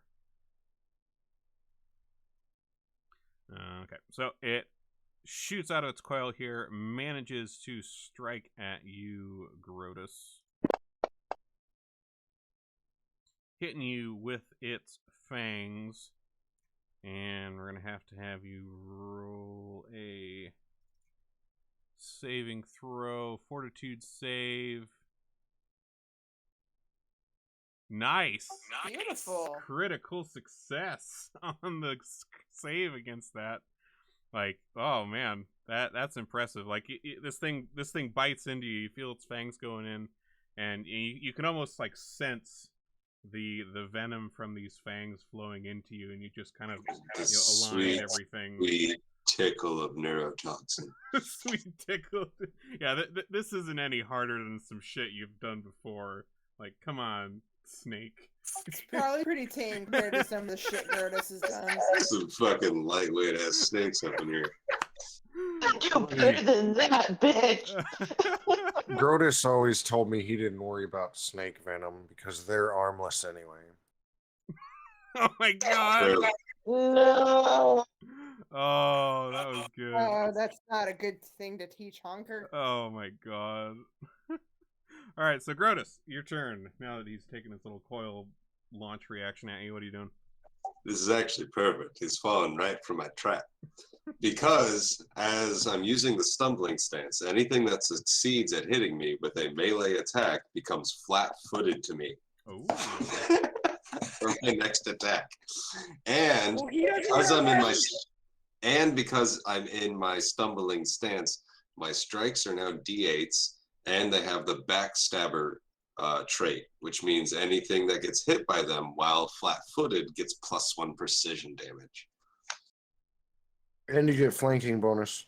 And flanking bonus. So can you put flat-footed on them for me for now, I please? sure can. Let me figure out where that's at. Let's see, effects. In the actually, you can do that too, Sam. In the top right, if you click the +/- button, the modifiers button, it'll let you adjust your attack as flat-footed. Oh, will it? Oh, okay, Mhm. that'll probably be easier than me trying to find it in here. Yeah, you just click that button Yeah. flat-footed, it'll go dark, and then you're good. Your roll will apply that. We're in it. And I got the 2 for flanking, so here comes the stumbling strike. Fuck that snake up. Very Fuck 'em up. nice. And this is a D8. I'm putting a +1 modifier on the attack Cool. because he's stumbling. He wasn't expecting it to come from this angle.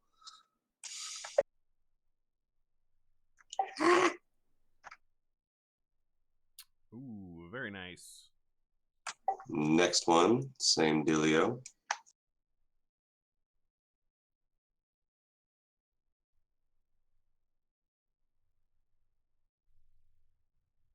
Also very nice. Both of those coming out strong. Wait a second. That says fist. Are you punching the snake? Yeah, That's fucking awesome.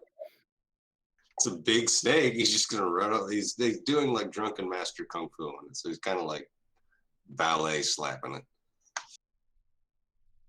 And okay, so with that last one, what I meant to say was that it's a flurry of blows, which is a thing I can do once per turn. Okay. Which makes me do 2 actions with the normal penalties, but in the space of 1 action. Oh, nice. Okay. So this final one here is part of my final action. Damn, that's cool. Oh, Oh. darn. It was a good first real turn for Grace. It was indeed. Oh, That was and, really badass. oh, and so Riz, so flat-footed is a thing in Pathfinder, which is kind of like it's almost like a kind of a disadvantage of sorts. There's a few things that it affects, and certain spells and attacks and things can like cause stuff to be flat-footed, or certain things can happen that make you afflicted with like flat-footed, but it makes you, what is it? -2 Yeah, it's like a -2.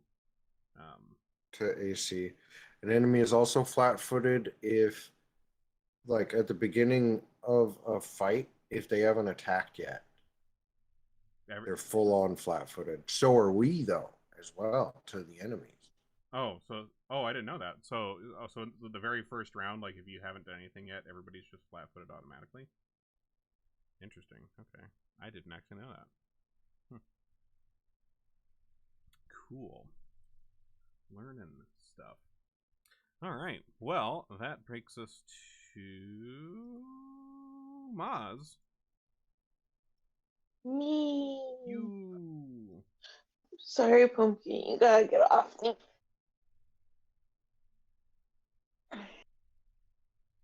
This giant viper is not looking too good, especially after that flurry of blows from Grotus there. So you'd say he's probably not very viper active. Jesus Christ! This is gonna Maz be is amazing. gonna come in and she's gonna use her bladed hoop again. Okay. Very nice. That strikes. Go ahead and roll your hoop damage. Well, that does the trick. Your hoop's doing good work at making snake stew parts here in the woods today. Well, you see, I learned very, very quickly that you cut the head off and then the snake is dead. That is generally what happens with snakes. That is a good fact to know. But you do take it down. Giant viper kind of falls to the ground. Its head falls separately alongside the smaller companion from earlier, and you guys are out of combat. Looks like he's gonna need an aspirin.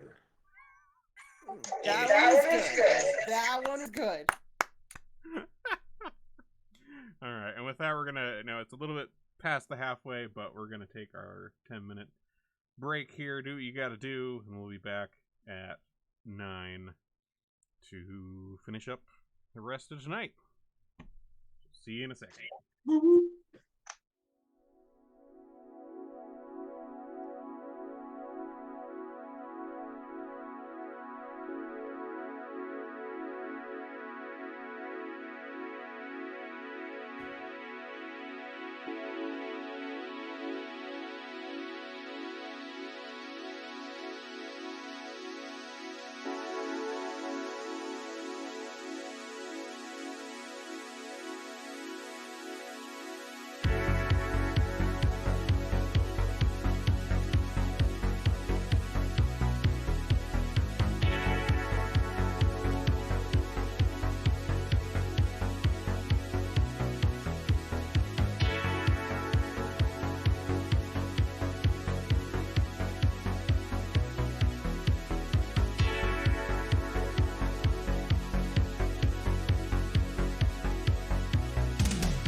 a very vague, like, trail through these woods. Like, it's like a very slightly worn path. It hasn't been like really well worn in yet, but there's enough, like breakage in, some of the branches and the grasses and stuff that, it seems to be at least in somewhat use by someone. But it continues heading to the southwest from where you guys are. Can I examine the snake, see if there's anything off or just of interest about them? Sure. You want to do like a nature check?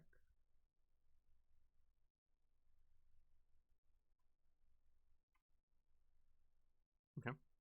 I mean, you don't really you don't notice anything like physically off with the snakes, just from that sort of a check. I mean, they seem like your typical sort of vipers. I mean, this one was a fairly large one, but that's not unheard of, to have larger versions of some creatures. But on the whole, I mean, aside from them being dead now, they seem like typical vipers. Again, more of these same type of vipers though that usually don't like attack first. Like again, like vipers usually are, they'll bite if you come after them, but they usually just want to live. I want to do one more check. I'm doing an Arcana check to see if there's any magic about them. Sure. Oh, what you doing there? I can actually detect magic. Well, there you go. That's a Well, now thing. you tell me. My first good roll of the night. You got the first crit of the campaign. What are you talking about? That doesn't count. That's a third category. Oh. I'll just do that. Detect magic. Sure. All right. So you do detect, and it's kind of fading away that these snakes are dead, but you do detect that some kind of some charm or enchantment had been placed on these snakes. Something compelling them. Seemed like there was a charm on these snakes, which is surprising. Snakes are usually kind of hard to trick, having no legs to pull and all. Oh, honker. Oh, man. I know, but it has to be this way.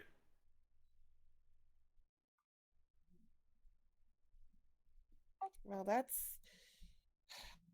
Honker's right. Snakes are not the easiest animal to manipulate, so it's very concerning.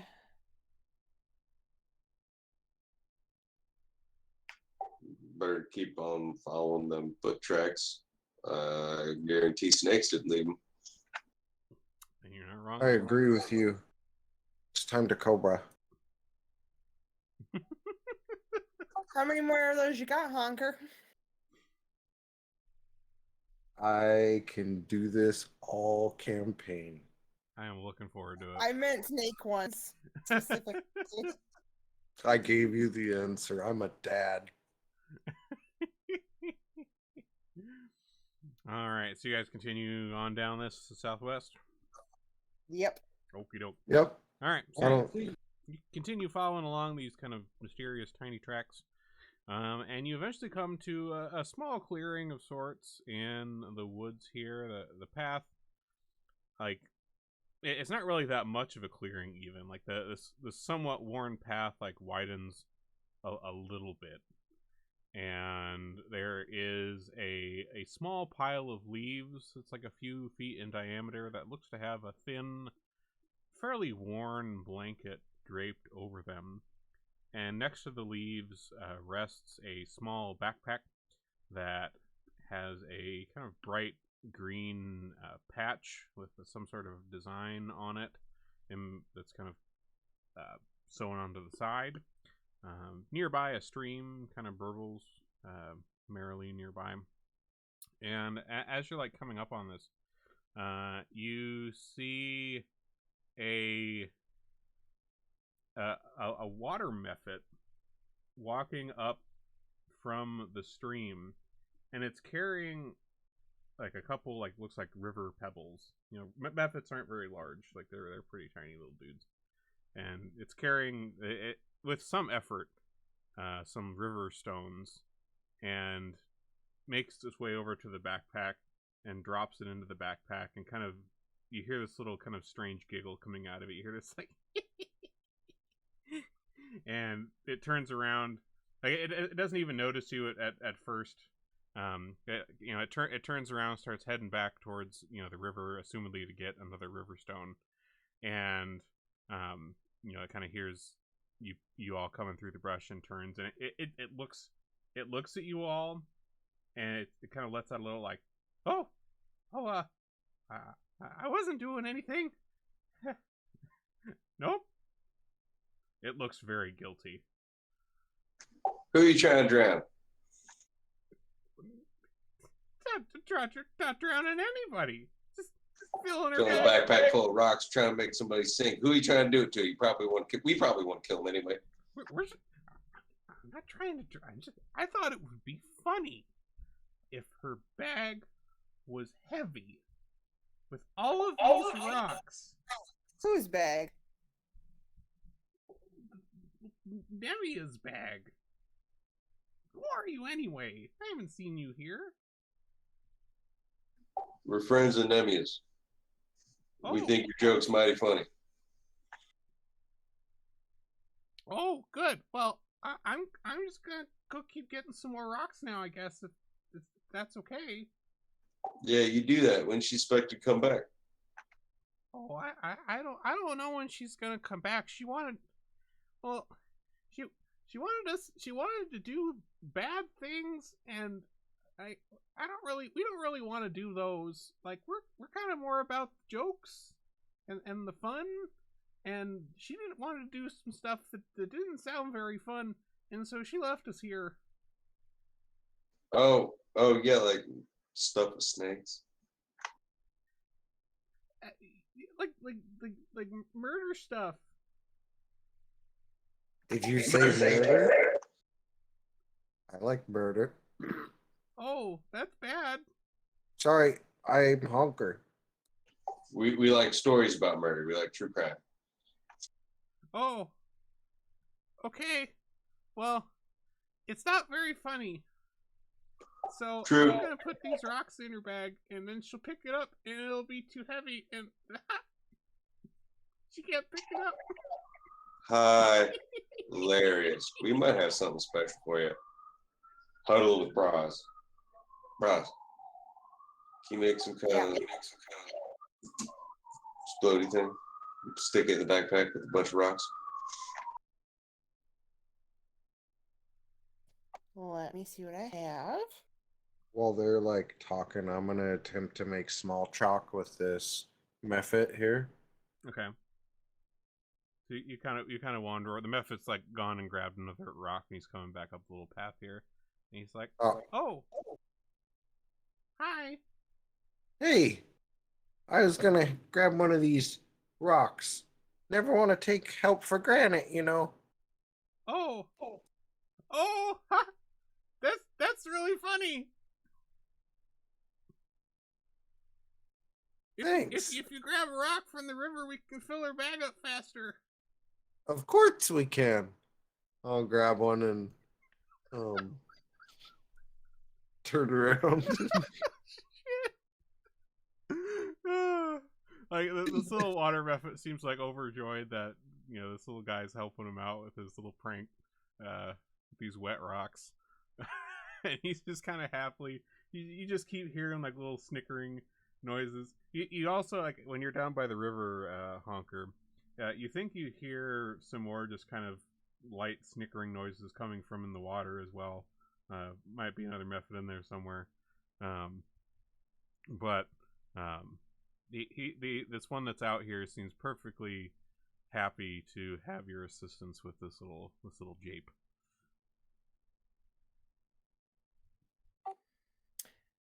So yes, I can do an alchemist fire. That should work quite nicely. Okay, we need to tuck a bunch of those into the backpack under the rocks. And then how's that get lit up? It ignites when exposed to air, so when you open the bag, it should go boom. Well, the bag's got to stay airtight until she opens it. Well, we're gonna have to make sure it does. How's about the alchemist fires in a bag full of rocks? She picks up the bag full of rocks. She's like, "Oh, fuck you! It's heavy." She drops it, or somebody makes sure it breaks. That's how it explodes. Okay, here's a new deal. We got to get the methods to throw rocks at the backpack, throw the backpack at her as a joke. Well, it's a little. If it's gonna be heavy for her, it's a little. We're pretty tiny. I can get the rocks, but I don't. We're not gonna be able to get the whole bag.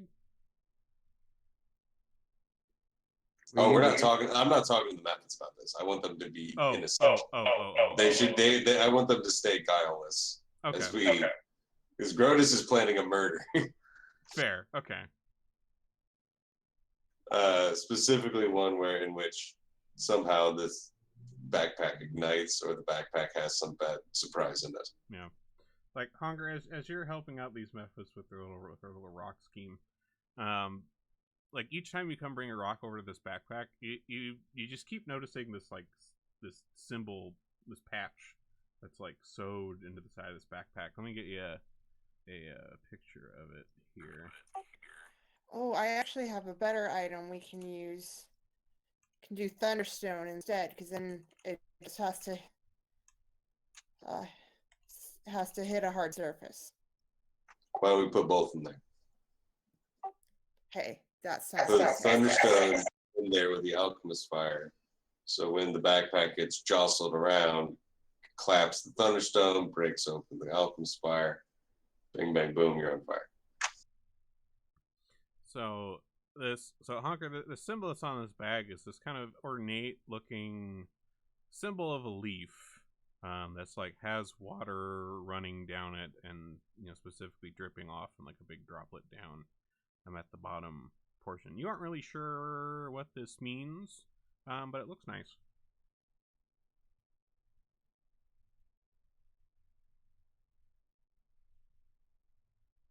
What I'll like after I once I notice it, I'll bring it up to the method and I'll say, I could take it or leave it, but I was just wondering what's going on with this patch here. You were talking about someone else? Are you guys part of some larger group? Oh, well, we aren't really like a part of anything. She just like met us in the woods, and she was talking about how like she wants to like save nature or something, and well, we're part of nature, and so that seemed like a good thing to do. And then she was like, well, we're gonna save nature by some killing people, and that didn't seem like quite a good plan, because they're probably part of nature too. So now we're just gonna put rocks in the bag. We didn't really want to be part of the bad stuff. Well, did you kill any people? Oh no! Oh goodness! No! She wanted to kill people for nature, I guess. Oh, good. I was almost at a loss for words there for a second. You're a big jokes man. I like you. I'm a clown. I'm Honker. Oh, that makes sense. So, okay. So where'd she go off to then? Well, I think she went that way. There's like a bunch of people over there or something. And I think she's probably over there doing whatever murder that she was wanting to do. Murder for nature? Murder for nature, yeah. Oh, this is a birch.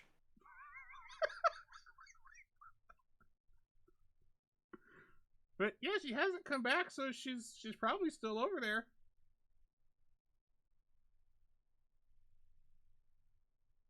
Well, okay. For what it's worth, I think you should probably, power to the pebble, guys. I think you should keep filling this backpack with rocks. I'm gonna go talk with my buddy over here. Okay. And he kind of just happily skips down towards the river here. I'll tell Grotus and the others what I've learned, and that there's a larger group of people over here that she seems to be meeting.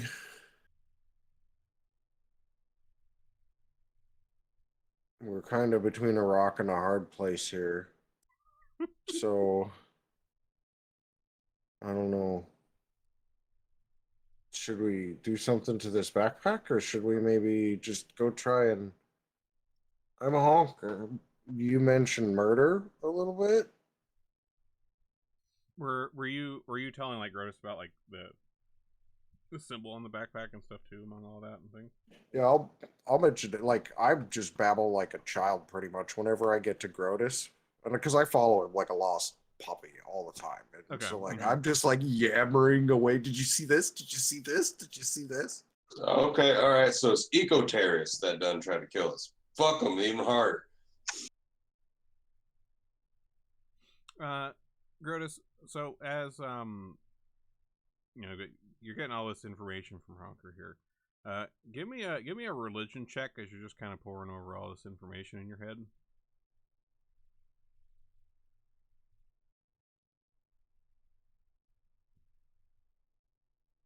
Okay.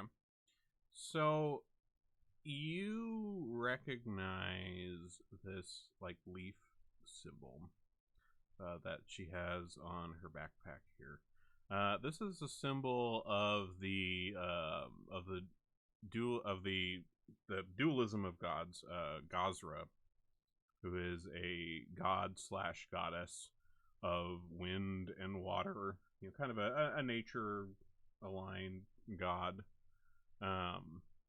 You would know. Let's see here.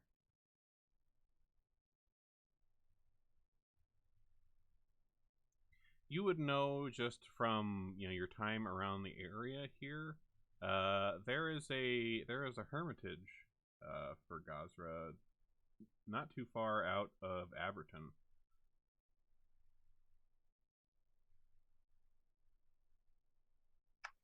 Okay. Still didn't change the fact they tried to kill us and they killed Hiram with snakes. Time to blow them up.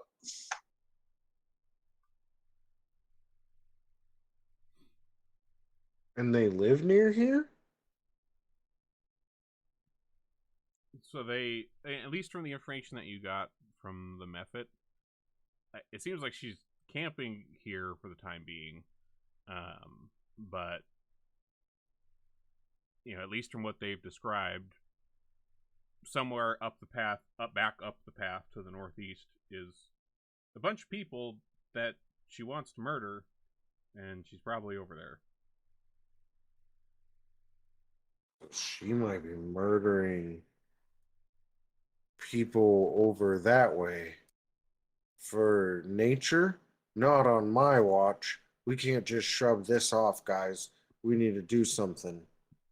You can take it or leave it, but I'm heading that way. I like this guy's gumption here. We'll follow Hulker for once.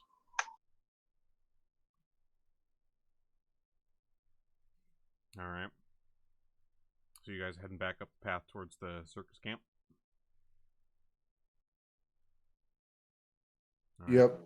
Are you taking this backpack full of rocks with you? And explosive devices? Well, I guess since we're going to go confront her anyway, we don't need to put the explosives in there. Okay, sorry. Could dump out the rocks, see if there's anything useful in there. You could. Yeah, worth a check. That's what I do. All right. So you pick up the bag and start turning it over, dump out the rocks, and the water Mephit's coming back up from the river. And he's like, "Oh no, you're dumping out the rocks." So I'm just imagining the Mephits as like tiny Mr. Meeseeks. Pretty much. Oh, you ruined our joke. Are you doing a new prank? New idea? Yeah, it's gonna be hilarious. Ooh. What are you doing? We're gonna put Tanglefoot stuff in the backpack, and then make them run down. When they're running downhill, it's gonna trigger it, and they're just gonna stumble really hard downhill. That's a much better idea. Then they won't know until it happens. And then they're gonna fall into a stack of barrels that are arranged like bowling pins, and we got a bunch of bells and cats in them. It's gonna make a whole bunch of sound. Wow, you guys are really good at planning pranks. This comes to me, man. Of course we are. I bet this one will be their rock bottom.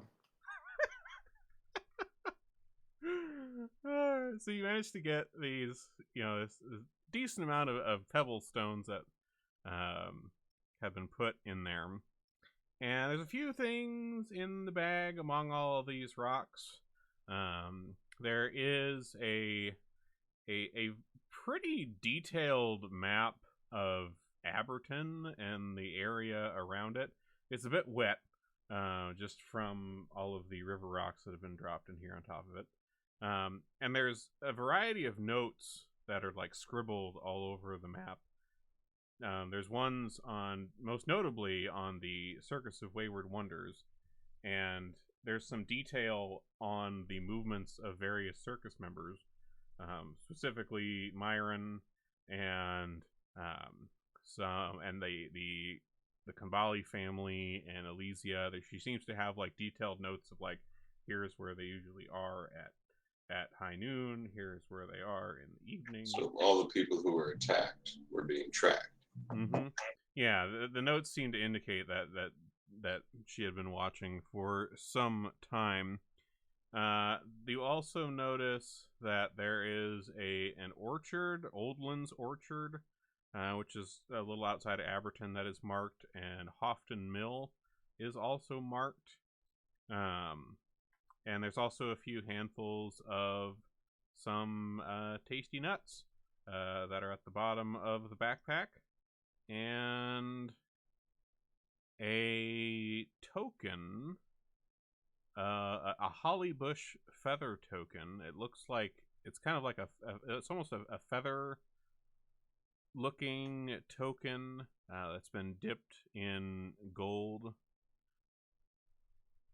and you're not quite sure what it does, but it seems to have some sort of like inscription on the token. You're not quite sure what it reads at the moment. You probably have to get that checked into, but some sort of talisman.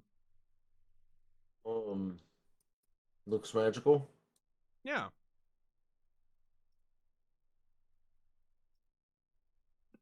Detect magic on it.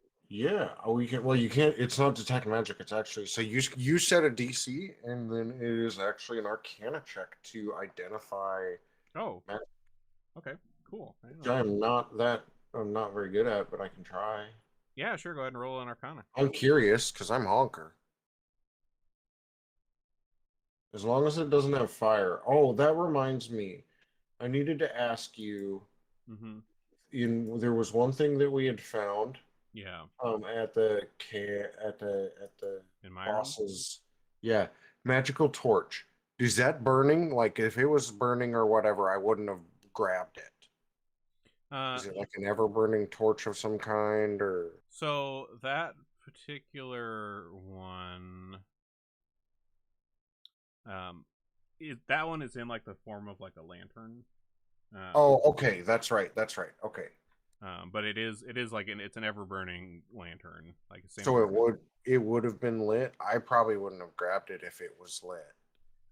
It was, yeah, inside the glass, yeah. Okay, no, I would have.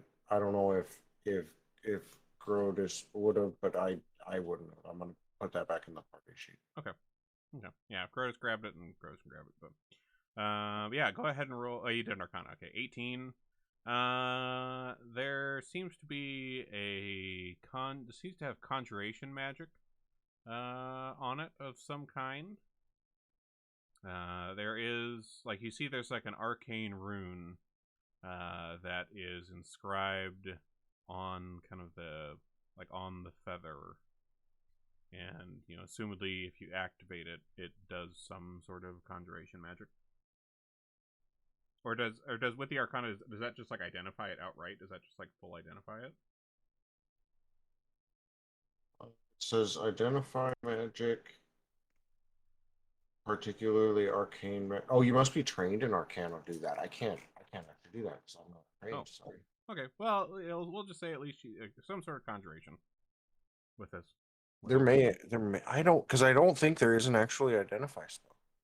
Yeah, I mean, I guess that makes sense. Like, if you're trained in Arcana, I would think that you'd probably be able to do like a roll like that and identify a thing that is unidentified. But yeah, since you're untrained, I guess we'll say that we can't fully identify it just on your own yet. But yeah, conjuration magic though. Yeah, there's you can tell that.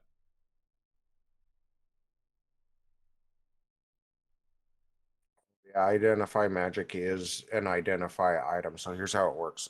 You got to spend 10 minutes to do it. You identify the particulars of its magic. You're interrupted. You start over. GM sets DC. Cursed or esoteric objects are usually higher. And then you roll it. And then if you are critical success, you learn all attributes, what it does, means of activating it, and whether it's cursed. And then success is just you get a sense of what it does, and yeah, you can't try again in hopes of getting a critical success. Okay. That's kind of neat. I kind of like that. I'll drop the link to this in Discord the way this works. Yeah, sure, sounds good. And I put the wet Aberton map and this talisman thing in the party sheet. That talisman does something. I don't know what it does. I don't want to carry it around though. Maybe one of you guys wants it. Nah, let Bros carry it.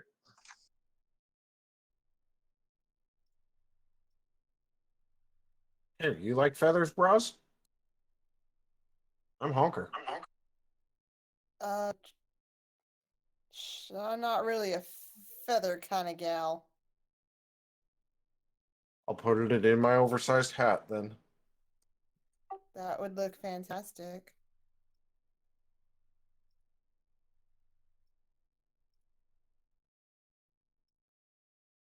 So we're also going to pocket the map and all that other good stuff. Mm-hmm. And then I guess head towards where the murder party's happening. All right. So you make your way back through a little bit of woods here, back towards the camp to the northeast. And like as you guys are coming out of the woods here, you know, kind of along this stream, you hear you hear music coming from the direction of the main central campfire. Some of it sounds kind of familiar to you guys. Like there's a few people in the circus group who have musical instruments and sometimes bust them out for, you know, morale or just for the joy of playing music. But it almost seems like it's a lot louder than normal. Like they almost like they're all playing at once. And you hear among them what sounds like a flute, which you don't know of anybody in the circus who had a flute. Someone is charming snakes. This is going to be hysterical. About to be a barrel of laughs.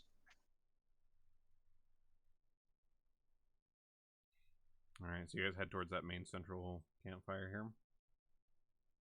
Yep. All right.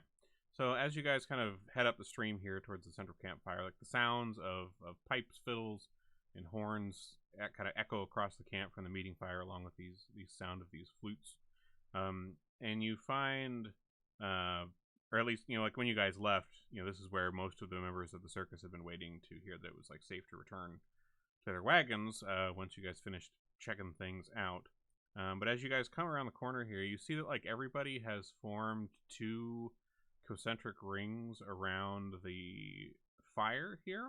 The inner ring has like all the people with instruments. They're all in like a ring on the inside, and they're all kind of playing intensely there. And the rest of the group is all on an outer ring, circling around, energetically dancing. Although from the looks on their faces, they do not look at all enthused to be dancing.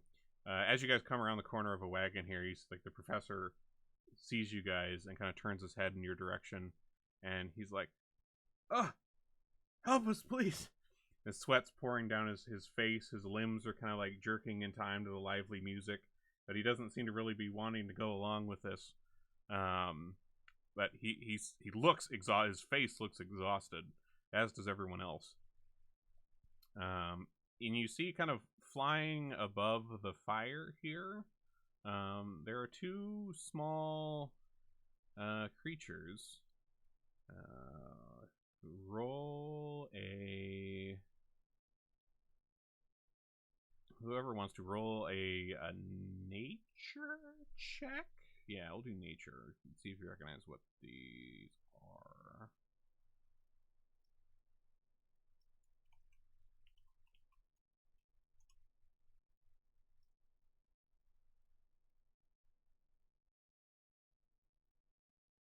Alright, so, Grotus, you see these like 2 little figures kind of flickering in and out of the smoke above the fire here. Both, appear to be playing on these little flutes. They're little fey creatures. They are called grigs. You've heard of them before. You might have seen them sometimes in hallucinatory episodes. But they're kind of small fey. They're kind of known for their music, sort of things. They seem to have joined in with the rest of the circus here, kind of causing some sort of musical ruckus. As you guys are kind of coming in out of the edge here, you hear these kind of small, high voices coming from the center of the circle, from the 2 of these, and they say, "Oh, yes, you were in the show as well. Welcome, we're big fans. Come, enjoy the festivities. Everyone's having such a good time. Look at us." And they kind of continue playing along on their flutes here. Everybody dancing. Gross is gonna let out a thunderclap fart and declare this party's over. Alright, I'm gonna have you roll a intimidation check with advantage on that fart.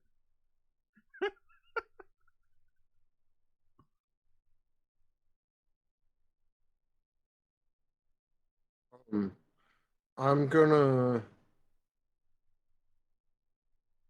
Looks like a good fart. All right, so with this, like you step in, you let this out, and like the sudden, vulgar noise amidst their music causes these 2 to suddenly stop.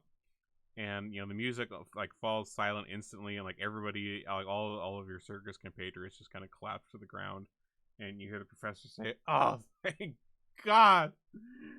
And these 2 little fey kind of float down, and they kind of buzzing around just about in front of your face there, and one of them kind of puts its arms on either side of its waist here, and they're just like, "Oh, why'd you ruin the fun? Everyone was having such a good time. Didn't you see? Everybody was dancing. There was music. We just really enjoyed the show you guys put on. We wanted to come and play with you all." Bullshit. Who put you up to it? Put us up to it? No, we're just fans of the circus. Yeah, some fucky's going on here. You better tell me more. I'll pluck your goddamn wings off. What do you want to know? Like like me. I'm Teresia, and this is Kanono, and we enjoy grand performances, and we like to travel around and see the shows and cavort with the people who put them on. They're always very interesting. Well, I cavort with the best of them, I'll tell you what. But here's my problem. We got murder going around, and that's killing my buzz. Whoa, whoa, whoa, murder! We're just fans. We don't want anything to do with any death. No, we just want the music and the dancing. You wouldn't know anybody about people with the leaf badges, would you? Leaf badges. Yeah, I know they have, like, there's a hermitage somewhere outside of town with that symbol, but I mean they're just kind of monkey religious folks, and mostly just meditate and pray and stuff. Not a whole lot of music. The flute you're playing, snakes like that? Snakes? I don't know. Maybe. I'm just saying, we've been really interested in incorporating some more snake stuff into our activity. I mean, we don't really know a whole lot about what snakes' musical tastes are, but I'm sure if we played a jaunty jig enough, they'd probably get up and dance. Oh, I bet they would. From the ground, like, the professor's like, we're good. We're good. Plenty of dancing. Think you made these people dance enough. Don't you realize that at this point where the revelry, they just can't hang? Oh, okay. I mean, I guess you guys did just do a show, and you're probably tired. Maybe we can come back another time and dance. Yeah, come back to this spot 7 years from now. Well, if there's a show that's gonna be happening, we'll be here. I don't know, that sounded like some fake folk type shit. You probably dig that, right? They seem a little disappointed by the cutting short of their little revelry here. But they kind of move over, and you see them land on, like, the top of one of the wagons nearby, and just kind of look out over the crowd. The rest of your circus goer pals are all kind of picking themselves up off the ground and kind of retaking their seats, getting a drink of water, trying to rehydrate, replenish their electrolytes. Everyone looks a little exhausted, but you don't see anything aside from this little dancing escapade here. You don't see anything out of sorts here, at least. But in terms of places you haven't checked out yet, I mean, you haven't gone down to the Kambali family's wagon. That's probably the main one that you haven't been to yet. I mean, yeah, since we're here, we should check them out. But It then might have gone unloaded. if it hasn't, then we should make sure it hasn't. Yeah.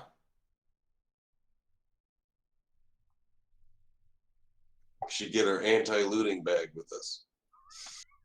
Anti-looting bag.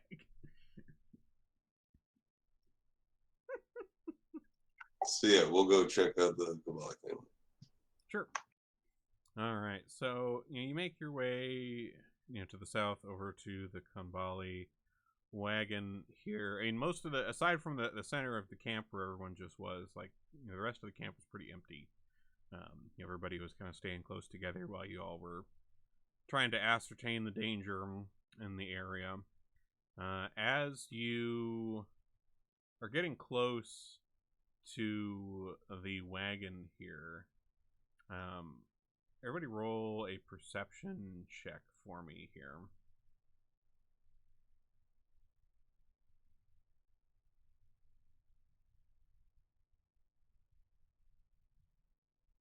All right, good rolls across the board.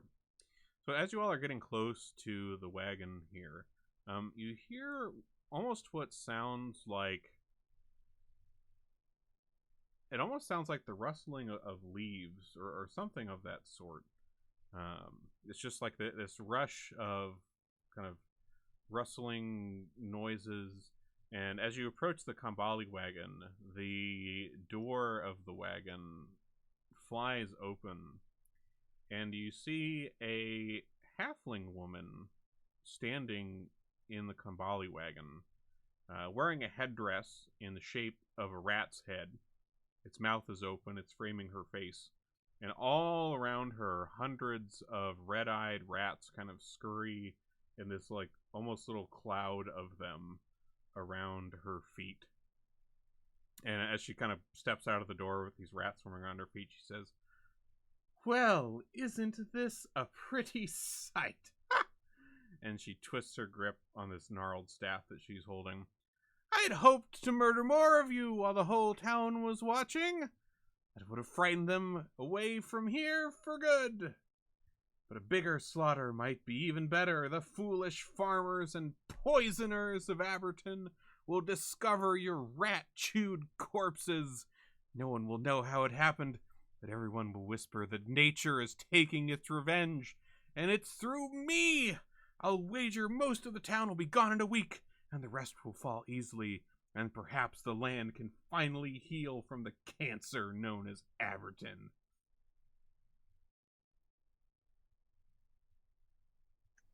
Like your gumption, got some Tabasco on you, but it's our bread and butter you're fucking with. Can't be fucking over the entire tertiary rural market. That's where we'll survive. All right, lady.